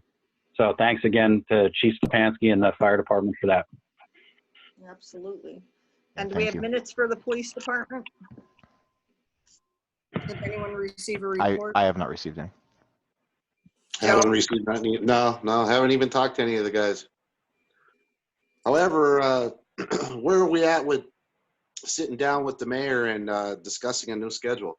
Yeah, I'd like to address that here as Okay, a well, whole. as his mic is not working, he's not going to be able to address that? Yeah, I'd like to today set a date for an executive session where I don't want to go back and forth and figure out dates and times and when everybody's available and stuff. We're talking about employees coming to meet with us and discuss issues that we have. So I think we should just make a date and time. Tell them they have to be there. Well, we could discuss that after the meeting. Sure. Okay, and the code report? Yep. So obviously we have one code guy, Kenny, who's still trying to work in spite of the coronavirus situation that's going on. So we're not doing too much from an inspections perspective, but there is still patrolling going on, and we are still finding things, and we're still issuing notices and such. So for the month of, I think it says May on there, it's for the May meeting, but it's for the April incident. So there's 28 incidents, 3 patrol the borough, 1 unsafe structure, 2 occupancy inspections, 2 notice of violations, 8 quality of life tickets issued, 3 meetings, 5 trash complaints, 3 inspections, mostly had to do with PGA and the fire suppression system down there and the water system down there, and 1 in the office to help decontaminate. The other thing is, in the newspaper this week, there was a notice published by Kenny that there's a few dozen problematic vehicles. So they could have flat tires, they're out of inspection, things like that. And he's going to start to issue actual penalties for those. So this was kind of like the courtesy warning. We know people are hurting. People need to take care of that and clean up those vehicles. Otherwise, enforcement will be coming. Yeah, he gave a date, I believe, Matt, was it June 8th? That Yeah, I spoke to the chief, and I think that this is Joe. I think on the after the 31st, they can start doing inspections again. So that's when they're getting prepared to just kind of hand them out. But if you heard the 8th, I think that was in the list of the vehicle warning, the actual abandoned vehicles and or unregistered vehicles. from here, in Freeland, so to speak. Yes, it was in the local section in the community. Okay. News. Okay. Well, when I spoke to Chief, he said that on the 31st, after that, they have no excuse for not getting their car inspected because, that business is going to be open. So. Okay. Very good. Thank you. You're welcome. Anything else for police and safety or code? No. Okay. Streets and sanitation, the hometown hero banners. Yep. So forward with any new applicants? I guess, Leanne, did we receive any since the work session when we kind of solicited for them? We did not receive any new applications, but we still have applications from like last summer. We have like a waiting list, correct? Yes, there was a waiting list because I'm still waiting to hear if there are polls available. Since last week, what was our method of advertising that and getting people to put in applications? Well, I don't think we can advertise unless we know we actually have polls available. Yeah. And right. This is another one of those rock and a hard place situations. Is we don't know what we have, and then there's this minimum order thing. I may want 1 or 2 for family members, which would get us from 8 to 10. Is that 15 requirement a hard requirement? Do we want to publicize that we're looking for more and hurt feelings if we have to turn anybody away? I have a few questions. Is John in here, by the way? Because I know he can answer a bunch of the questions. But I know that the Hometown Heroes banners, that was and this is before my time on council, and I apologize for any ignorance in this, but that was a third-party group that was running that at one point. They were running it, and they just asked the borough to pretty much accept the applications at the borough building and then ask the borough to place the things up on the poles. It was Joe Maduro actually coordinated all that. He took care of, they actually did all the design. They sent everything to the company, placed the orders, all the money came through the borough. Is that still the case? Agreements came with the borough. Is that still the case? Or I know that they came and met with council, I think maybe two and a half years ago, to bring it up again. Longer than that. Yeah, well, it was in the ambulance building when we had the meetings in the ambulance building. It was the most recent time that I remember them coming. And I think they were handing over more responsibility to the borough at that time. But again, I'm very ignorant in this situation. So do we know? Are we completely running that at this point? Do we not know? I take the silence as we aren't sure. Well, I mean, Leanne knows who to get in touch with if we, and knows what the old parameters were if we were going to move ahead. And I'm assuming it's the same people, right, Leanne? That you've That is always dealt with. correct. At least, Yes. until you hear otherwise. Yeah. Yeah, because I'm just curious, like that 15 minimum order, are we the ones who are talking to the company, or is our third party the ones talking to the That's company? generally the company rule because they have to go to production on that. Yeah, So they're very and that's a standard, specific and that's a as to standard your thing. town, right? Yeah, Hey, otherwise you're Leanne, gonna. I'm sorry. No, go ahead. How many do we have so far? Joe, I'm going to 8. say we have about 8. Okay. And how much are they? They're $240 for the initial fee. Okay. And No that's if fee the was banner, set banner for cost didn't go up too. renewals. Wait, $240. I didn't hear that. $240 for the initial fee. And Yes, and I understand there are several banners that are faded. And again, we're not Yeah. sure as to how to go about, does the person want it renewed? Oh, less for And what would the renewals. fee be? Okay, so and then the last problem we're having is we don't have enough polls. So Well, and that's something we have to talk to John about, because I know that there was an issue with polls running out. I want to say it was about a year ago, but then something came up that they were able to double up on a lot of the polls and put them on both sides of the polls. And then we have a bunch of them throughout the borough, and we still have a bunch that are the single ones. So if John's here, I'm not sure if he's here right now, but I'd like to know what's the deal with because I know we were close to running out of polls, but then we were able to double up on polls. So I was under the assumption that we again now we have a ton of space. okay, Shane. Well, I'm going to voluntold you to go out there and find that out. How's that sound? Just since you're bringing it up, find that out for us, and then we'll somehow solicit. We'll get 15. I'll text him right now, see if we get an answer. Sounds good. Yeah. Now, the other thing you need to bear in mind is that PPNL has to authorize the poll for use. Correct. So we Yeah. can't just blindly go out there and say that one. Yeah. Yeah. And that was the So initial issue before, but when they were able to double up the polls, we didn't have to ask again because we were already using the polls. Right. If they're already in use, that's good. Yeah. We're covered there. So find Right. that out. And I first, think Shane, that and- people, whoever's putting that money out should probably have some say in that matter too, because Yeah. they might not want to share a poll or anything. So it's not as easy as we all would maybe like it to be. Yeah, absolutely. And I think what it really comes down to, and what I was trying to say, is that maybe we should really look into this and see, and get something in place. You know what I mean? Like get some solid stuff in place for you buy a banner, and then your banner will stay up for this many years. After that, it retires. It goes back to you. You have to pay for a renewal past that, because we don't want to have faded banners up. That's disrespectful to our veterans. You know what I mean? No, And, it's generally a standard of 5 years. That's usually the life of them, unless they get, I just don't know, because I don't want to sell something to somebody and not tell them, I want to make sure we have if it's going through us entirely, I would rather have a form that we all sit down and set up, we all vote on, we all agree upon, that has everything in there, because, I don't want somebody to come back and sue us for $240 because, after a few years we took their banner down and they thought that $240 lasted for 7 years or 10 years or 20 years.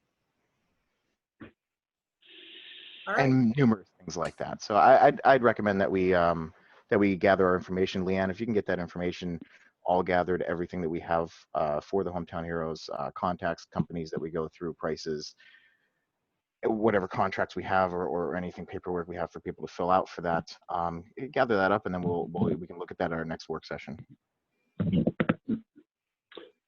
Okay, street sweeping schedule. Matt, I believe Yeah, you're so- prepared to go.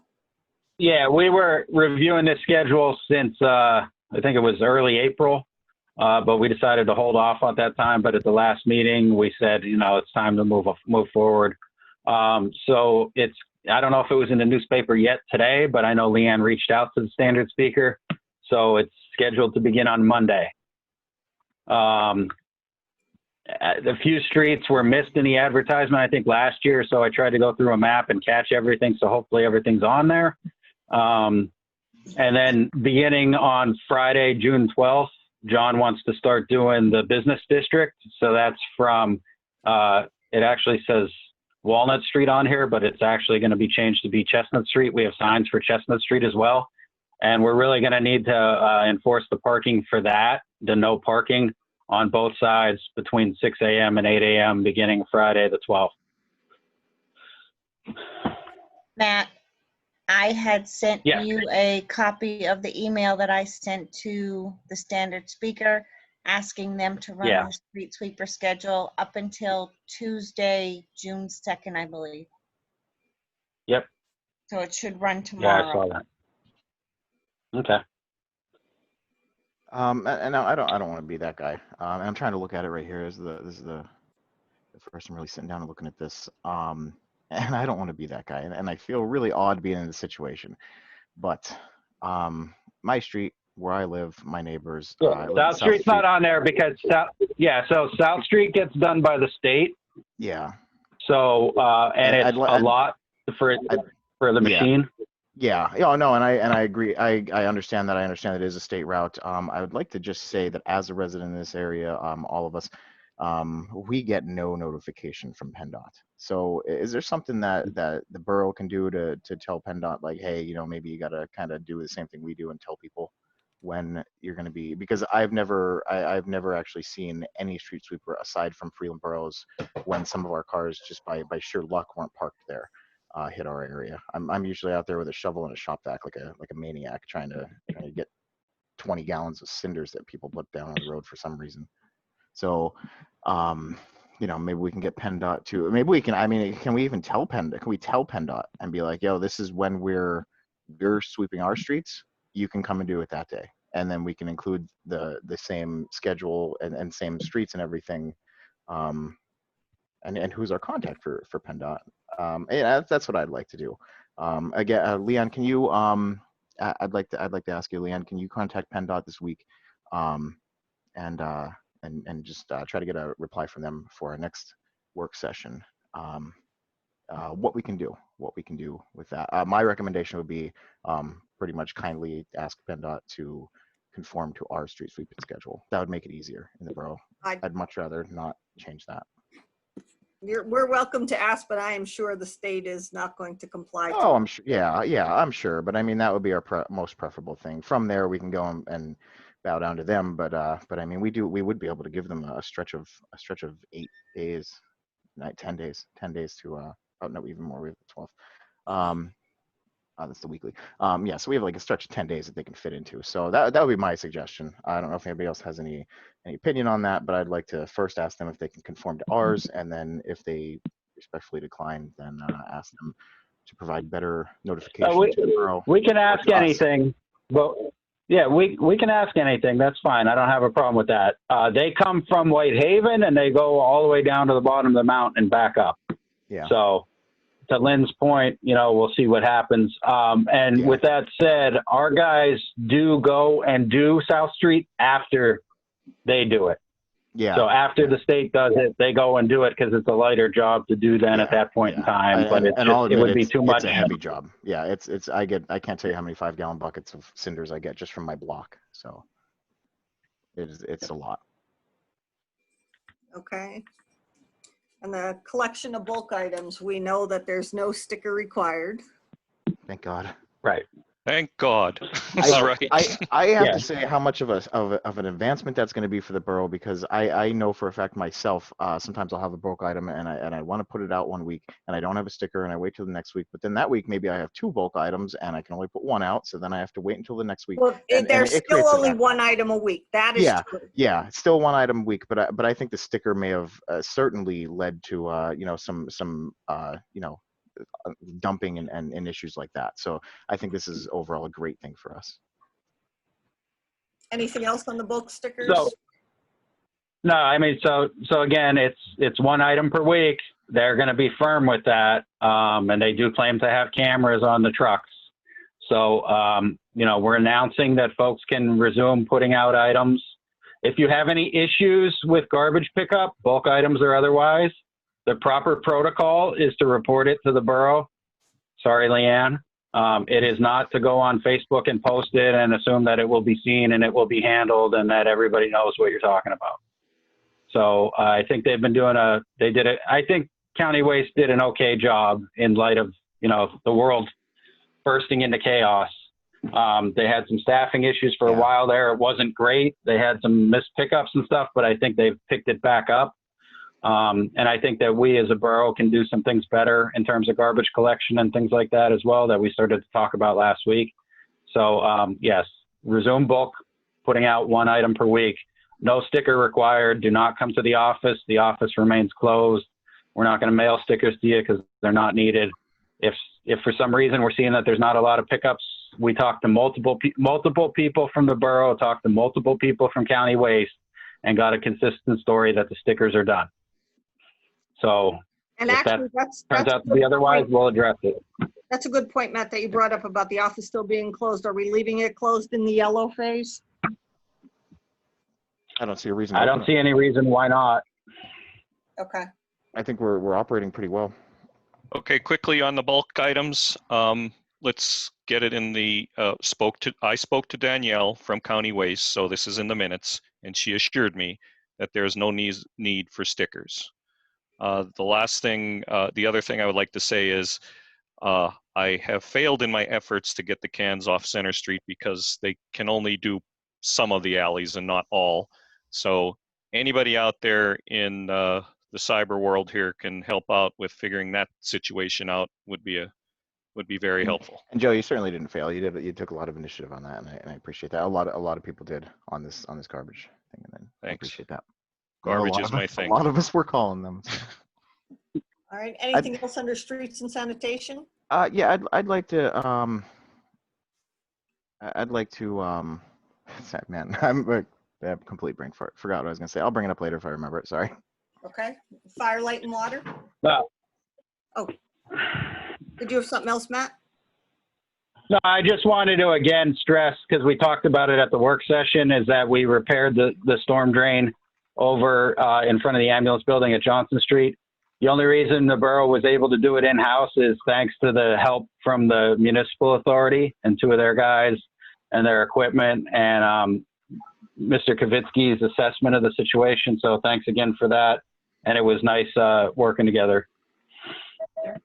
I better mention this. I brought this up at the work session.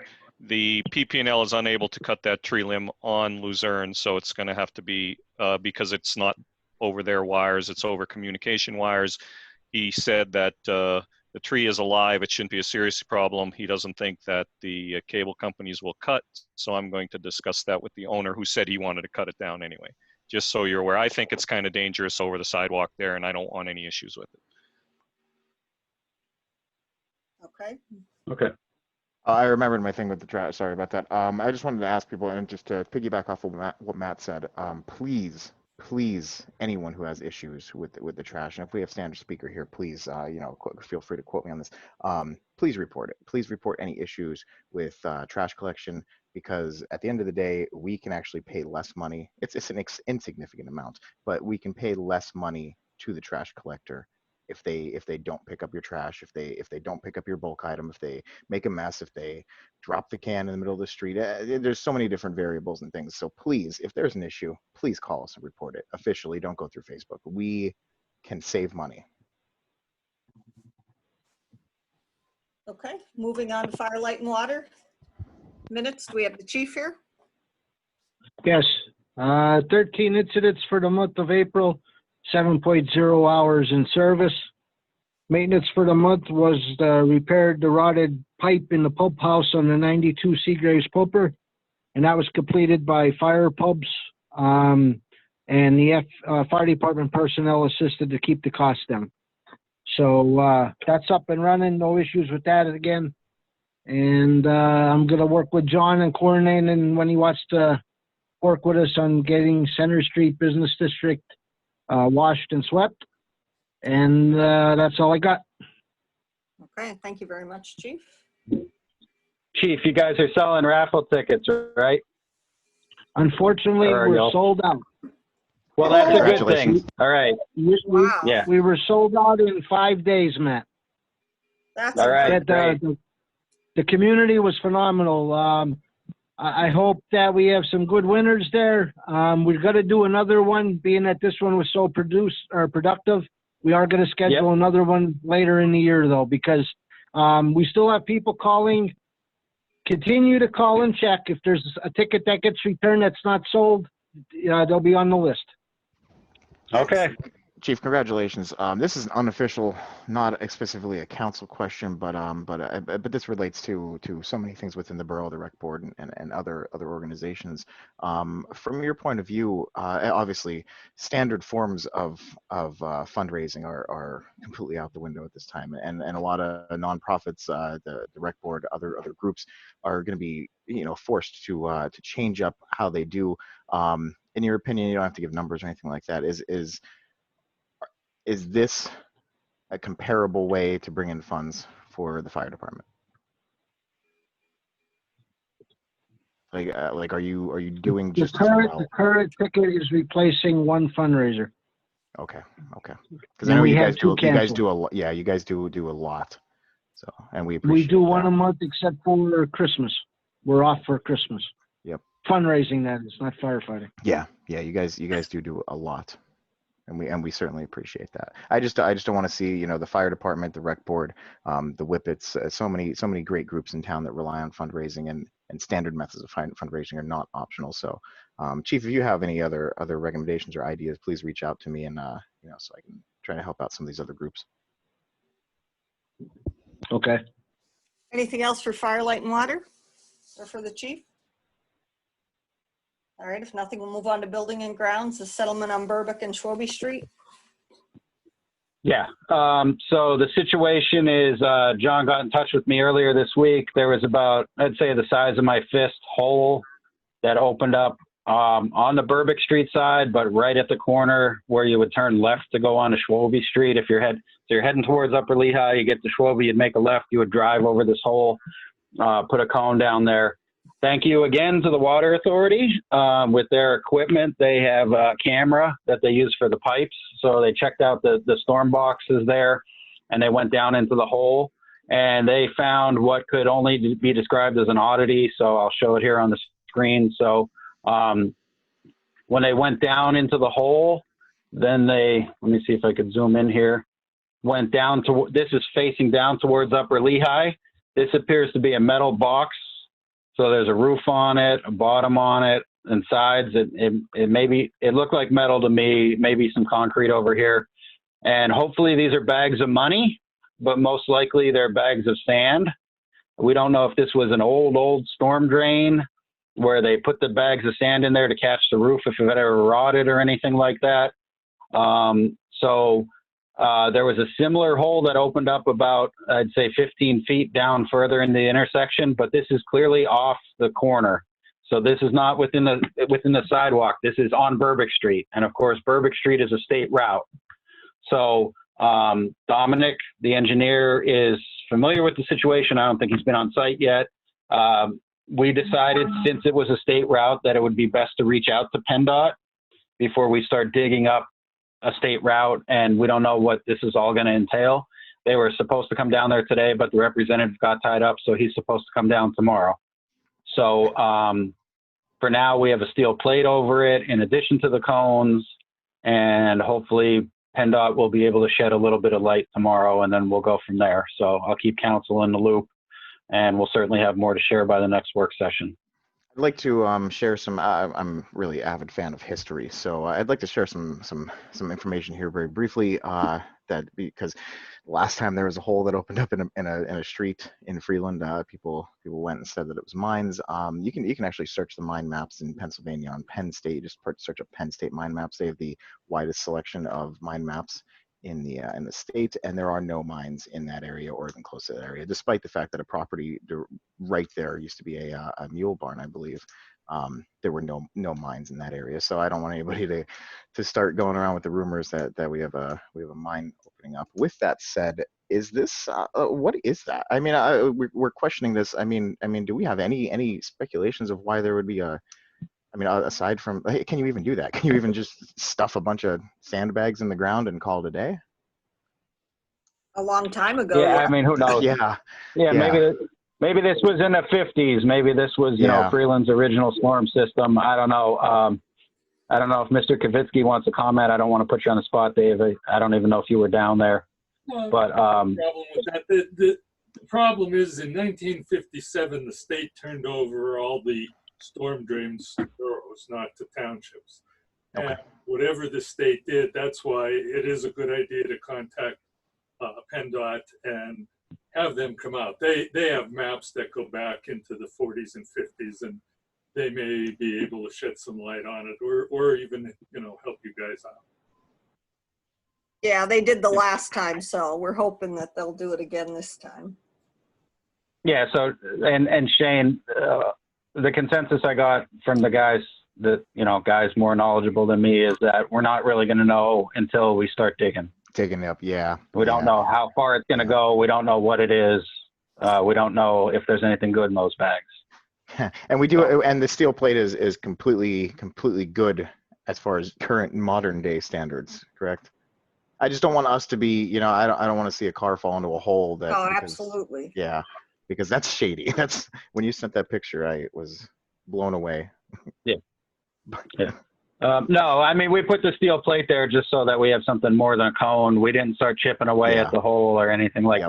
that. Like the appointment was supposed to happen today. It didn't happen. Hopefully it'll happen tomorrow. But, you know, PennDOT's aware of it and they are committed to coming out and looking. So we'll go from there. All right, thank you. Anything else on buildings and grounds?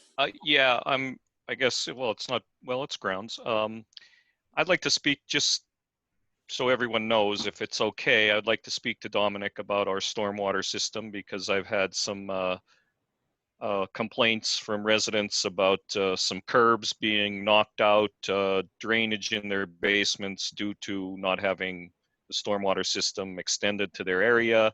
And then there's also an issue with a curb on Ridge Street that was smashed out by the owner of the property.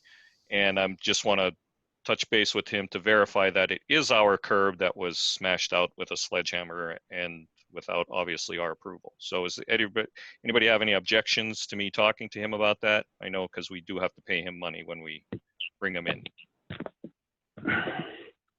So what I'll say along those lines is that the streets department's been going out and cleaning out some storm drains. They have a plan to make sure that they're all cleaned out this year. Some of them supposedly haven't been cleaned out potentially in decades, at least not the way that our current sweeper can do it. And we have identified a few potential problems, maybe along the lines of the repair that was done over at Johnson Street. So I think as a borough, we need to look at everything, look at the way that things flow, look at the existing boxes, look if we need to have some new boxes. And maybe over the next couple of years, we may be in a situation where we're looking to do some kind of a really big project, both maintenance and maybe improvement as well. And I don't know if that's grants or loans or what. So I don't have any problem with engaging the engineer personally because I don't know this stuff. Right. Well, and on that note, I do think the areas without drainage, though, I mean, that you're talking thousands of dollars or hundreds of thousands of dollars. That's an additional extension of the project that's been underway with the Penvest loans. right. So addressing that right now is a huge issue. I think we should look at our existing problems. Well, and that's an existing problem. So Other than adding an entire set of system, though, we would have to actually extend a large extent of that. Right. But with that said, if they're going to do the stormwater drains and clean them out, if you could talk to John or I will, I want to have a list of each one that they do. When they do it, I want them to check it off the list and I want them to put the street corner, whatever it is. And I would like to be kept updated on which ones they're doing. Actually, they should keep track of that for our annual report every year. Our annual report we have to submit to stay in compliance. Yep. Yeah, he's got it for that report. Yeah. Definitely. I know that for a fact. And I know some of them that have been done. The corner of Maple and Brangle, the corner down there by, what is that, Rizzuto's Bar? has actually been done twice this year, I think, and some others. So I'm sure he'd be happy to share the report, go knock on the door. But we can make it part of the streets report as well. Yes, an ongoing list. Thank you.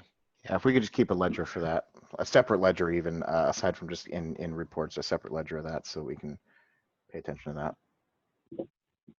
Okay, anything else on buildings and grounds? All right, then we'll go into the ambulance report.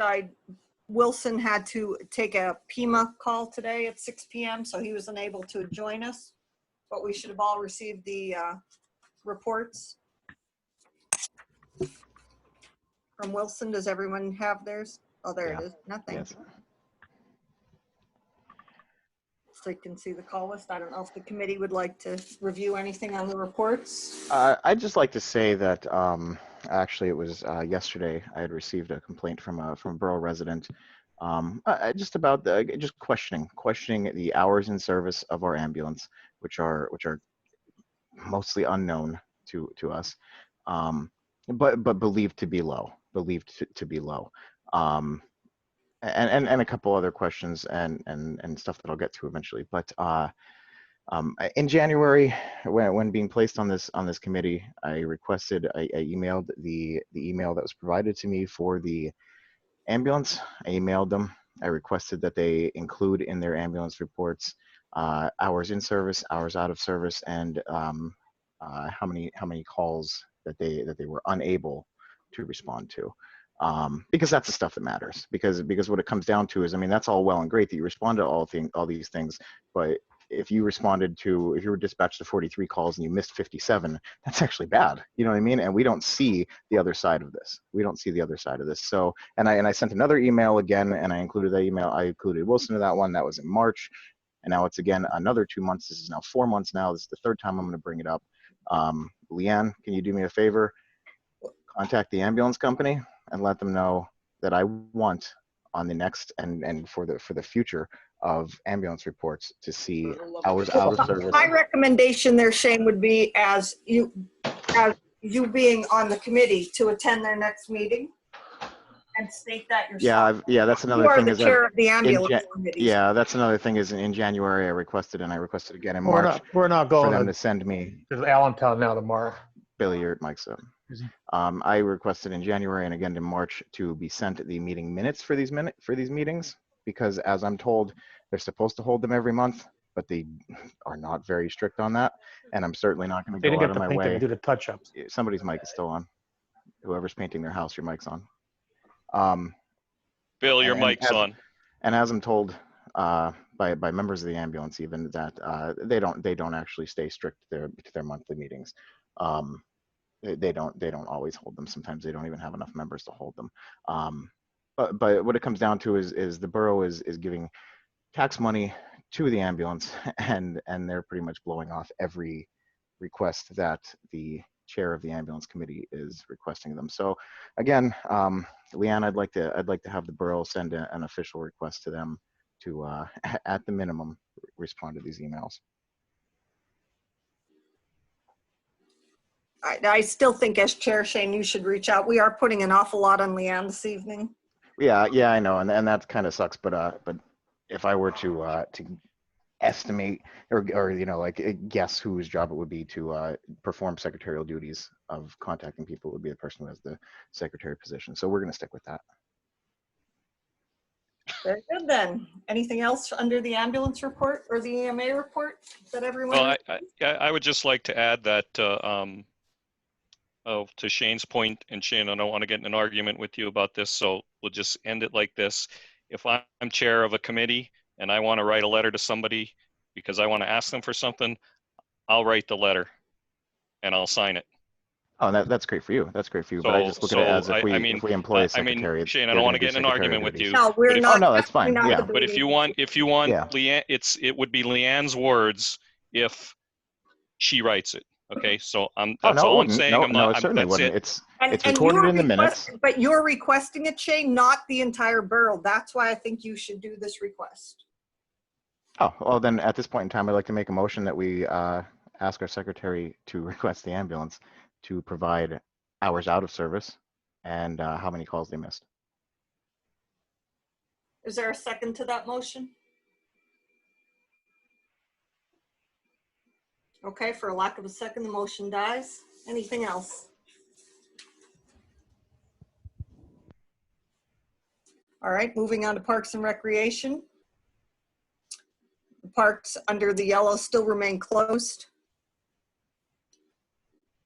Anyone have anything? Yeah, and I apologize for this last part. So this somehow got dropped from the other agenda. So we don't have any part-time workers back right now. The grass has started growing. John and Lauren have been doing a great job keeping up with the Fourth Ward as well as the Delacrosse Field. The park has not been done yet. The park could be done with our big lawn tractor, especially since there's nobody in there. We have a few riding mowers. The issue is that we don't want to run over any kind of big rocks or any big sticks or anything like that and chip the blades. So normally at this point in time, it would have been cleaned up a little bit. So I think it was at the April meeting, there was a request from the president of the rec board, Mary Lloyd, to go in there and do some cleanup of the flower beds to at least get them ready, get the weeds out of them and things like that. So we're thinking that maybe we could kill two birds with one stone, have people from the rec board invest, wearing masks, practicing social distancing with perhaps a few members of council as well, go in and just do a sweep through, pick up the rocks, throw them in a bucket, pick up the sticks, throw them in a bucket, clean up the flower beds, get out of there 9 a.m. Saturday for like 2 hours, 3 hours max. So we are changing from red to yellow on Friday. So, Saturday we're in yellow. The parks, we said are going to remain closed. I know some folks might have some questions about, well, they could be in the park. Why can't I be in the park? Well, this is, from maintenance perspective. I reached out to the police chief. He saw no issue with it, but we should probably post something that says, park is still closed. I also alerted Wilson as the EMA manager and the mayor. So, and Mary has some people lined up if everybody's okay with this. So Yeah. Does anybody have a problem with this from council? No, I'd just like to clarify that we do have, it seems like for multiple years, we've been contacting the state when they do their Great PA cleanup, and we've been getting the boxes of vests and gloves, and we have probably enough for the entire borough to put on vests and gloves inside the storage at the park. So we have all of that on hand. And they all have their Yeah, so I'm going, crime watch. yeah, I'm going over there with John tomorrow to the utility closet to make sure we have gloves and vests. And we're probably going to tell people to bring their own rakes so that we just don't have a lot of equipment out. The other thing that we're going to do is get all of the Christmas decorations, the manger set and things like that out of the borough garage and that's into storage tomorrow, right? in the park. Yeah. So I'm going to meet with John and figure out what we need. It's just more of, we got to get that grass cut and we don't want to break the equipment. So I'm trying to kill two birds with one stone. And we have some, authorized volunteers, and everybody's going to follow the rules, and we'll be in and out of there, and then we won't have a jungle in the park. So that's Saturday at 9 a.m. for anybody from council who wants to participate. Otherwise, Mary has some folks lined up from rec. We're not looking for volunteers from the public at this point in time. Thank you for your thought, but this is just to do the bare minimum and get through. Yeah, So does and I anybody on appreciate council have any everybody's opposition to that? compliance. Yeah, I appreciate everybody's compliance for staying out of the park as well. Yeah. They've done a great job. Yeah, we heard about an issue, Joe, when was that, last night? There was some people shooting some hoops up at Yes, the sir. Yes, Fourth sir. Ward. At the fourth, So yeah. I told John and Lauren to make sure that that's posted, and we kept having the tape come down, so we went with rope, but make sure the signs are there, that they didn't blow away. And they were pretty compliant, right, Joe? Yeah, they were very nice about it. Yeah, so. I threatened him with my jump shot and he just left. So that was the end of that. You didn't want to see that. You didn't want to see an old man He break his doesn't leg. remember the 80s, I guess. Yeah. Well, he's not from around here. He might remember them, but not Freeland's 80s. All right, if that's all for Parks and Rec, then is there an acceptance of the committee reports? Is there a motion to accept? I'll make the motion. Motion by Joe, is there a second? Yeah, I'll second it. Second by Bill. All those in favor, aye? Aye. Aye. Any Aye. opposed? All right, resolutions and ordinances, we took care of both. Opening of bids, we don't have any. Is there any unfinished business? Well, the resolution and ordinances, I sent you guys the email regarding the business license permit ordinance, resolution, whatever it would be called. Joe, Attorney Joe, want to chime in at any it's gonna- time? What it's going to be is an ordinance, so we would put a draft, it's going to be called the business privilege, I believe is what it's structured as, business privilege licensing. And Joe gave us a sample, he circulated that. I have 3 others from different municipalities. So whatever council decides, what we would do procedurally is prepare a draft, have it available for June. If it's approved in its draft form, it goes to advertisement for July. All right, here's my issue on that, Joe. Did you look, I believe we've had a business license ordinance. Did you look through the ordinances that are existing? Joe Marmello, that is. Yeah, no, I did not. Joe Branco did not. But did And Joe I have Marmello- not, because if, I believe there is an existing ordinance, just so we're not reinventing the wheel. I don't believe it's been enforced because the state took over the contracting licenses and they also licensed a lot of other businesses. But well, but if you probably didn't, I sent it out late, so you probably didn't have time to review. I didn't have time to review it. I saw that it was sent out, but I didn't get a chance to read Yeah, it. and I figured as much. That's my fault for getting it out late. But Oh, that's okay. it's basically Butler Townships. There probably have to be a little tweaking going on because I know they refer to a few things in there. Joe, I don't know if you read through it, but they refer to a few things in there that I think have to do with Butler Township's other ordinances or resolutions that they have to kind of, refer to. It usually does, either they repeal the entire thing or they just amend certain sections.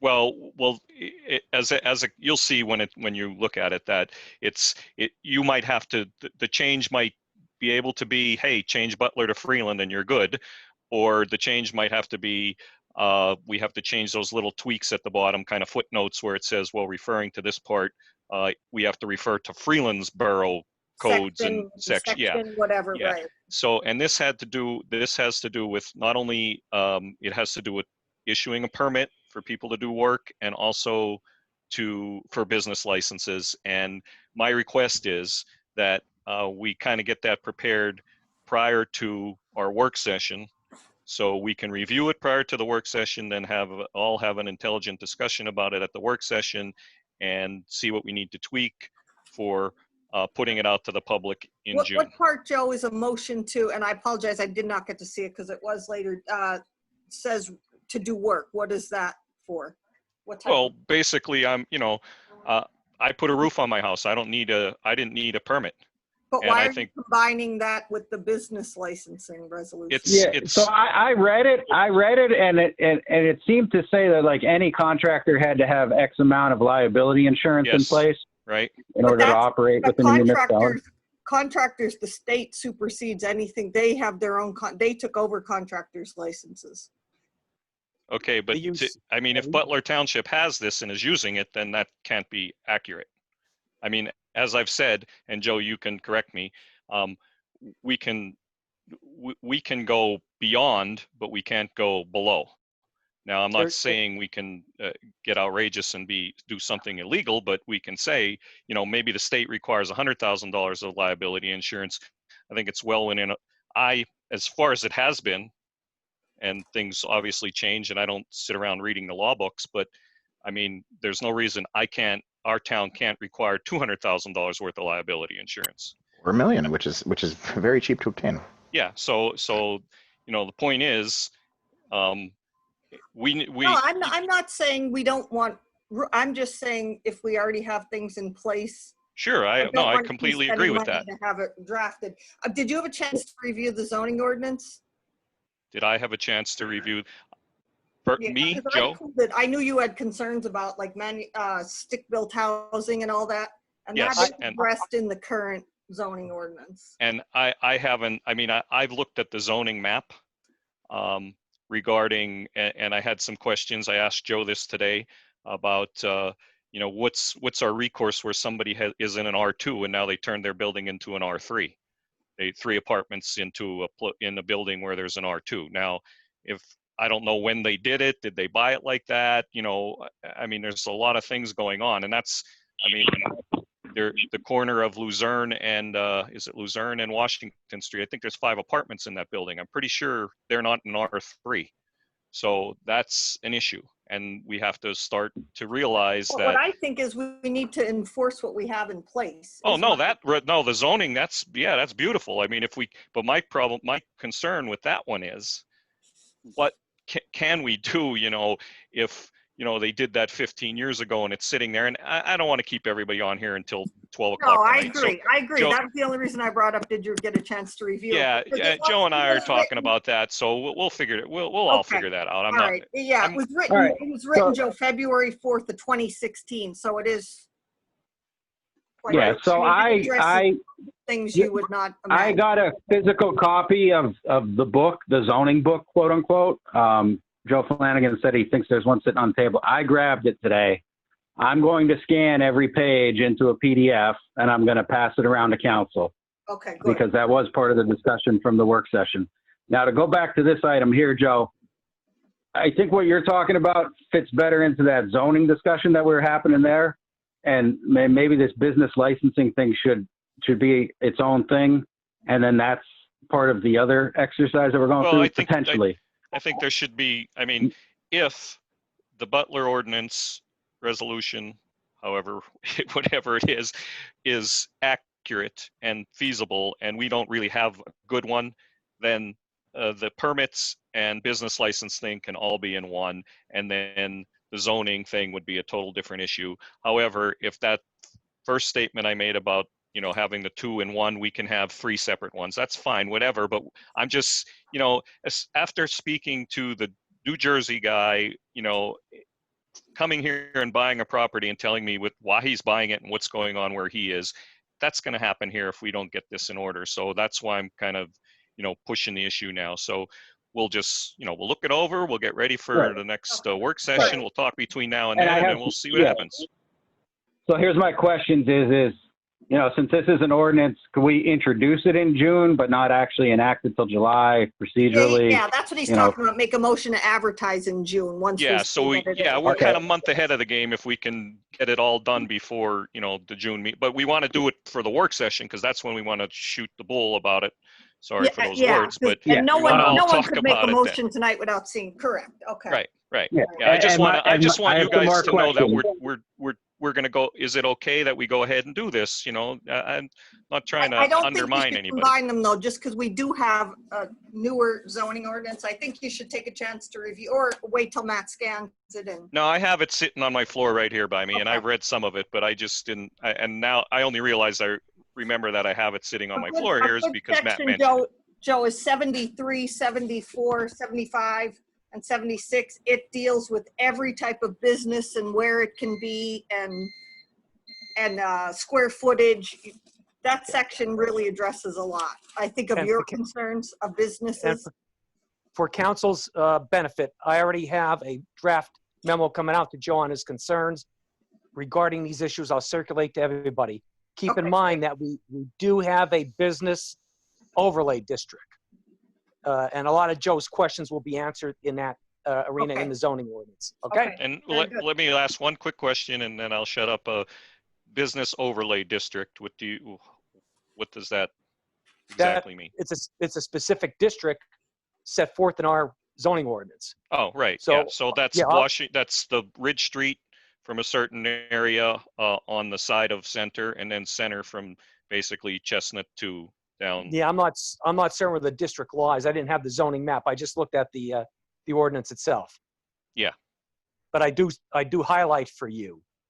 This is what I think you're talking about here as far as an apartment on the top, a business on the bottom, first floor Yeah, businesses, it et cetera. does address that. You're right, yeah. A That's business correct. on the bottom, an apartment on the, yeah. Okay, all right. Um, Well, we'll deal with that at the So work. my other questions are, you know, I read through that one. I didn't see anything specific to fees. I would want us to address the fees. And that one's from the 70s. I think I heard Attorney Branco say so there's some others, so I'd like to look at them. The other thing is we're in the middle of the year here. Are we going to say any existing business today has to pay next year, but anybody who comes in after the date that it goes into effect pays this year? Those are the types of considerations that I would That's have. we need to talk about all that between now and then at the work session. At the work session, yeah, I agree. We can set a date for, when the year starts and all that stuff. That's, as we go down the list, we'll take care of it. All right. Any other unfinished? If not, we'll go under new business. Is all we have election day? Under new business, or is there anything else? I've got some stuff I'd like to bring up, but if you guys want to talk about the election day first.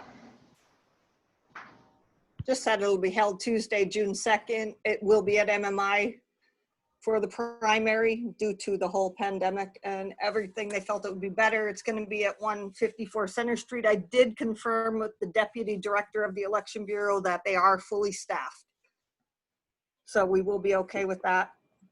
Anything else to add to election? No, I think I received my mail-in ballot today, and I think there's been some drop-off locations set up, maybe even in Hazleton, but certainly in Wilkes-Barre. So instead of mailing them in, you could drop them off.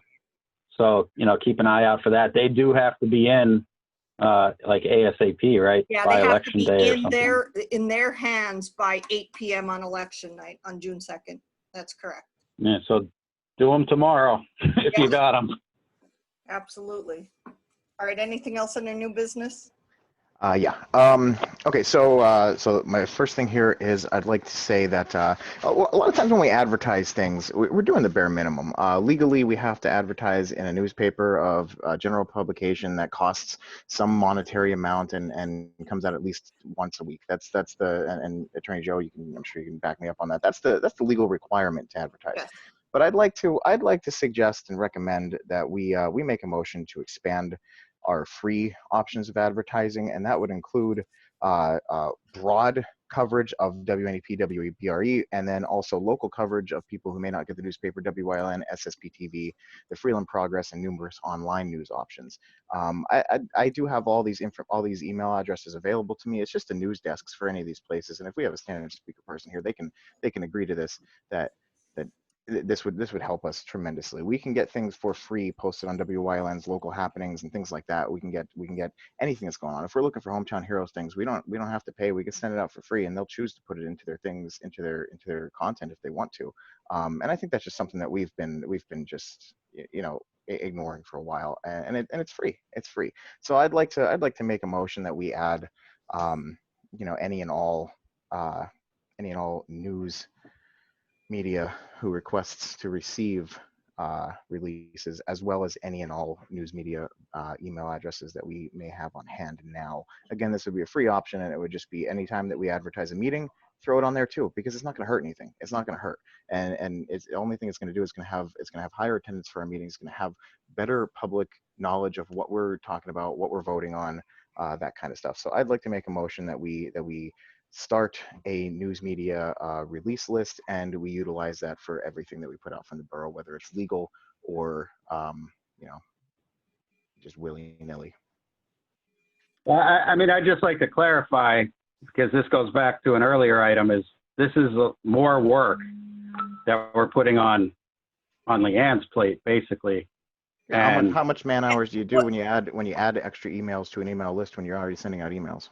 But we have to advertise things. It's also not appropriate to advertise legal things. I mean, they're not going to put that on WNEP or. Oh, no. It's their option to say no, but it's not going to hurt to throw extra things on there, because like I said, WYLN and SSPTV, I'm sure they would be glad to add when our council meetings are, if we were to add them to our list of people we were going to send it to. Well, and again, that being said, Shane, it goes to, when we post the legal ad in the Standard Speaker, they take it and add it to their meeting section automatically. And that's the Standard Speaker. But what I'm saying is there are people who don't get the Standard Speaker but have basic cable at their house. There's people who don't get the Standard Speaker but they get the Freeland Progress. There's people who don't have the Standard Speaker but they utilize online media options. And we're ignoring all these, and they're free, and it is no man hours, because again, when you're sending the email to standard speaker, you just add everybody else. And if they want to ignore it, they can ignore it. So it's no skin off our backs, and it's no man hours added, and it costs us nothing. And Attorney Joe, I'm sure you can clarify here that although we have legal requirements of our basic bottom of the barrel, what we have to do legally to get by to advertise something, that's not the best practice to follow what we have to do bare minimum. That's Yeah, Sunshine Act basically calls for general newspaper of general circulation. That's the mandate. If you have that's the bare minimum. That's the bare minimum. That's the requirement.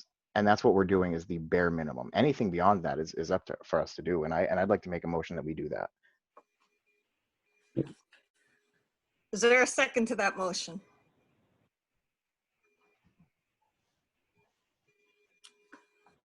Okay, for lack of a second, that motion dies. Is there anything else? Oh yeah. I'd like to make a motion that we have agendas ready by the end of the workday prior to the next council meeting.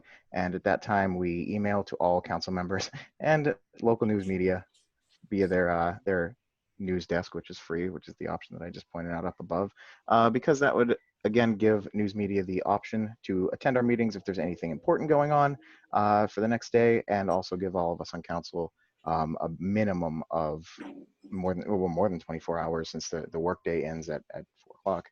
Well, I also believe, though, Shane, that that's what the work session is for. So Oh yeah, the work session is absolutely for that, but I think that we should have our agendas ready for the work session and for the council meeting the day prior. And I understand that, you know, it brings up, oh, that's one less day that we have to get it ready. But I mean, in the broad scope of you have 30 days to get an agenda ready for a meeting, taking one day off of that isn't gonna, and it's not even one day, it's 8 hours of work the next day, the day of. For instance, if we had to have the agenda ready for yesterday at the end of the workday, it would have only been 8 hours in the office today at a maximum. That would have been extra to get the agenda ready. And honestly, if we're just scrambling to put an agenda ready to get agenda ready together hours before a meeting, that's on us already. We already dropped the ball. So I'd like to make a motion that we have agendas ready by the end of the workday prior to every council meeting and work session. All right, there's a motion on the floor. Is there a second? Well, I can't second saying definitively that the motion would be that we would have it done definitively the day before, because there are changes. Yeah, and I'd like to clarify that I'm not asking to add anything in there that we would not be able to vote on or work on anything that's not on the agenda. And as far as I know, we can add anything we want into a meeting unless it's something extremely major, and we can vote on it in any meeting. And we have done that. We've voted on many things that were not on the agendas. And until the past, I'd say 3 months, we've had agendas that were entirely blank in this borough for years. So.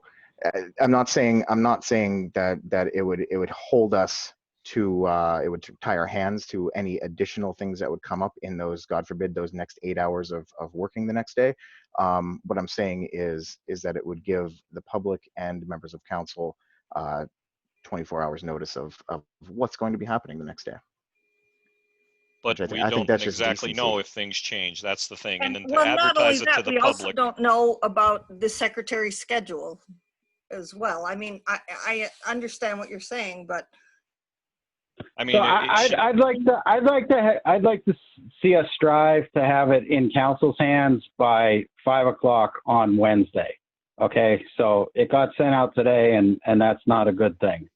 So I'd like to see us strive towards that. I don't think it being a motion is. I think that's just something.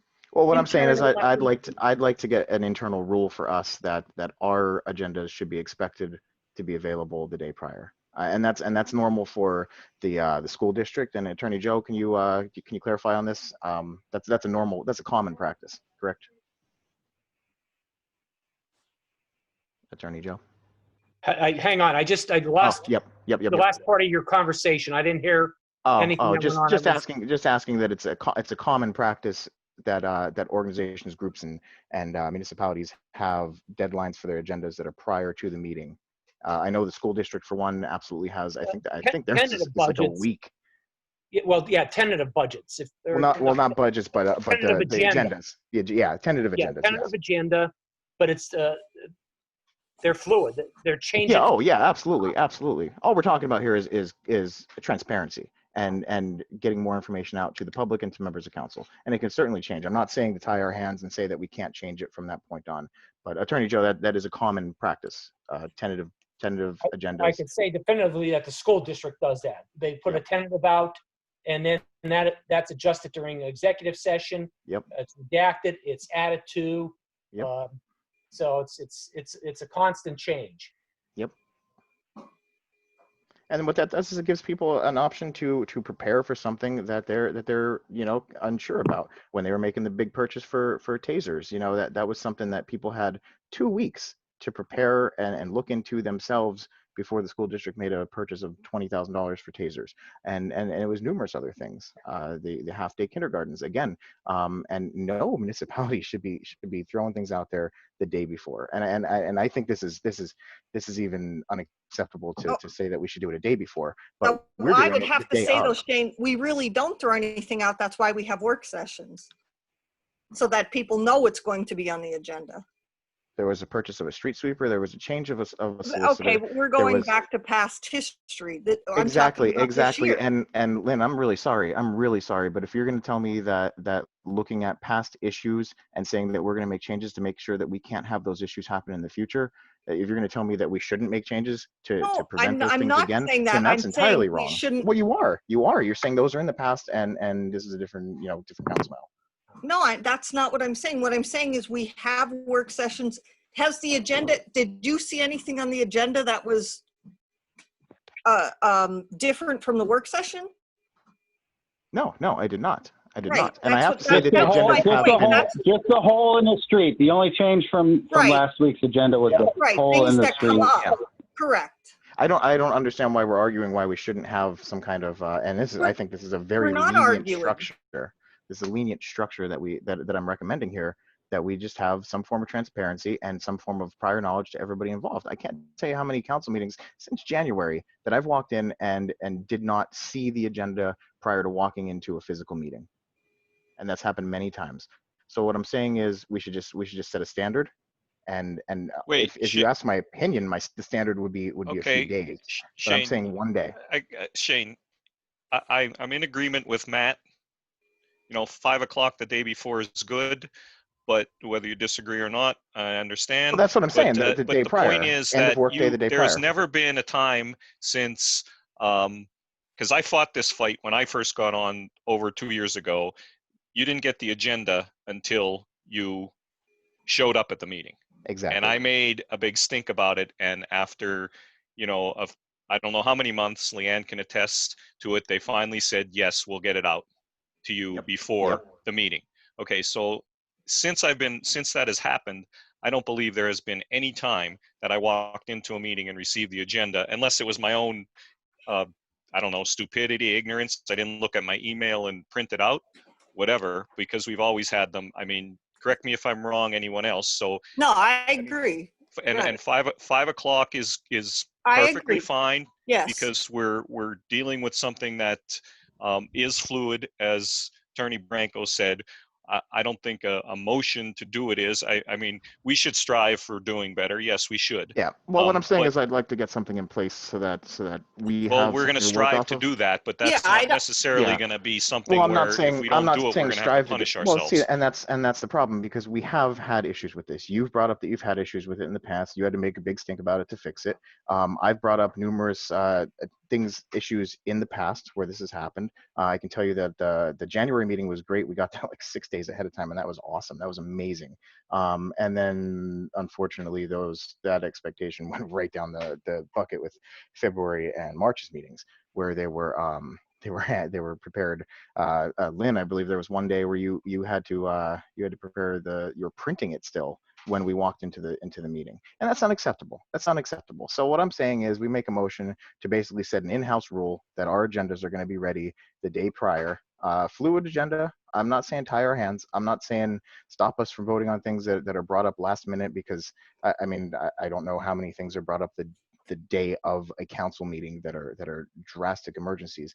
But I'm not saying to tie our hands to that. What I am saying is to prevent, Joe, issues in the future where a council member may not have the agenda ready prior to the meeting, or issues in the future where an item will just pop up out of nowhere, and it's a pretty massive item, like the purchase of a street sweeper, and that they'll just pop up on an agenda that wasn't handed out until people walked in the door. When you have problems, you fix them. When you have problems, whether they're still continuing or not, you make sure that nobody can have those problems again in the future. And we would be dropping the ball if we didn't set a Okay, standard right now. is there a second to Shane's motion? What is it that we're just gonna say that it's gonna be done by 5 o'clock the day prior to the meeting? So that's Wednesdays for us. So whether it's a work session or whether it's a regular meeting, 5 o'clock Wednesday, a preliminary agenda is sent to the members of council. Yeah, Is that your motion, Shane? Yeah. And now I'd like to say that this leaves a lot of room to hang ourselves with, and I'll agree on that, because it makes it that we can send out a blank agenda and be like, here's our potential agenda for tomorrow. And now if that happens, we can come back and we can tighten our belts or whatever. But I'd like to trust that we will do this correctly and at least make a positive change. So yeah, that's what I'm saying, is just a tentative agenda the day prior, sent out to council. All right, is there a second to that motion? Sure, I'll second that. Okay, second by Matt. All those in favor? Aye. Aye. Any opposed? All right, ayes have it. We'll strive to have it out at 5 p.m. the day before, and hopefully there are no additions. All right, anything else? And hopefully I just like to say, hopefully it'll be even earlier than that. Yes, Absolutely. absolutely. And that comes with consistent communication and participation and things like that. Absolutely. Exactly. And just to make this quicker, I'd like to ask that we can set an executive session for investigating the purchase of the street sweeper. A couple of members of council have been doing some research on that. We found some documents and we've spoken to some salesmen and representatives, and it seems like something was done inappropriately. So I'd really like to sit down and go about this. So if we can schedule that actually today and announce it today, so that we can get moving on this and hopefully All right, resolve this let's issue. get through and adjourn this meeting so that we can do that. Is there any other new business? Yeah, unfortunately, one more. This is it, last one. I'd just like to just have the list of the the secretarial duties for the borough. I'd just like to go over that and check that out. So if anybody can provide that to me. I guess I'm asking the committee chairperson of employees or whatever. I would ask the secretary to provide that, but. Okay. All right. Moving on, is there any public input at this time? Anyone from the public? Okay, let the record show there's no public input at this time. Is there a motion to adjourn the regular session? I'll make the motion. Motion I'll by second that Joe, motion. second. You need it. Yeah, I'll second it. All right, all in favor, aye? Aye. Aye.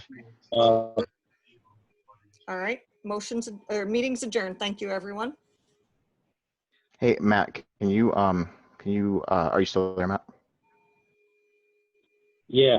Oh, since the meeting's over, I would just consider us still sitting at the table and talking at this point in a virtual setting. Is everyone off, Matt?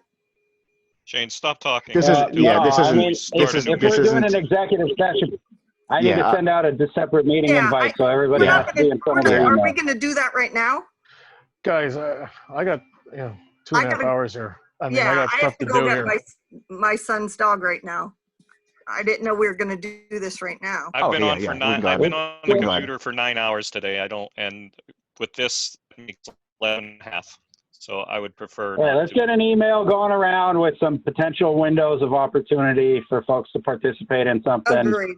And come to a consensus. Is that fair for now, Shane? Yes. Yeah, absolutely. Maybe it'll be as soon as tomorrow. Maybe it'll be next Monday or Tuesday. I don't know.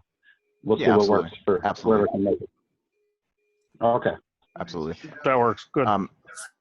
Matt, with that said, I just wanted to talk to you. Well, we're done with the meeting then, correct? Well, if you want to call me, I could stop sharing. I could stop the recording. Yeah, no, this isn't isn't borough stuff. It's just that since I already have you on here, I just wanted to. Well, you're doing a great job with the Zoom thing. I'm out. See you later, Joe. Later. Thanks, everybody.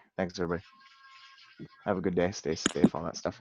Matt, you're doing a great job with the stuff. I just wanted to recommend OBS, if you're familiar with it. It's a free program you can download, and it would make your life significantly easier. The way that you bring the extra files and pictures into Zoom.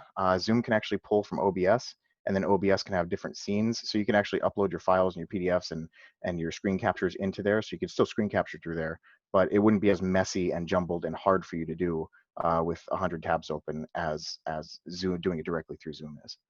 So if you wanted any tips or pointers on that, you feel free. I'm really good with that program. I'm very good with it, and I could teach you in a couple minutes. So Yeah, I'll let you know Just let me know. if I find some time to look at it, and then I'll let you know when I looked at it. It's getting a little hectic for me the next little while here, and hopefully we're not doing these meetings like this forever. Yeah, I just, since I can see your screen and see all the stuff you have to do, I can see that it's very, and like, you know how you have to pull up the calculator to do the things and stuff. If you did it through OBS, anything you had open that you didn't directly input into OBS, nobody can see. So we wouldn't be able to see your desktop, your calculator, anything like, you know, it's just a cleaner appearance. So if you're interested in it, just let me know. I think you'd really like it though. I think you would really appreciate it. Okay, understood. Appreciate that. All right. Have a good night. All right, you too. Thanks. Take care. I'll talk to you soon. You too. Bye. Thanks. Bye.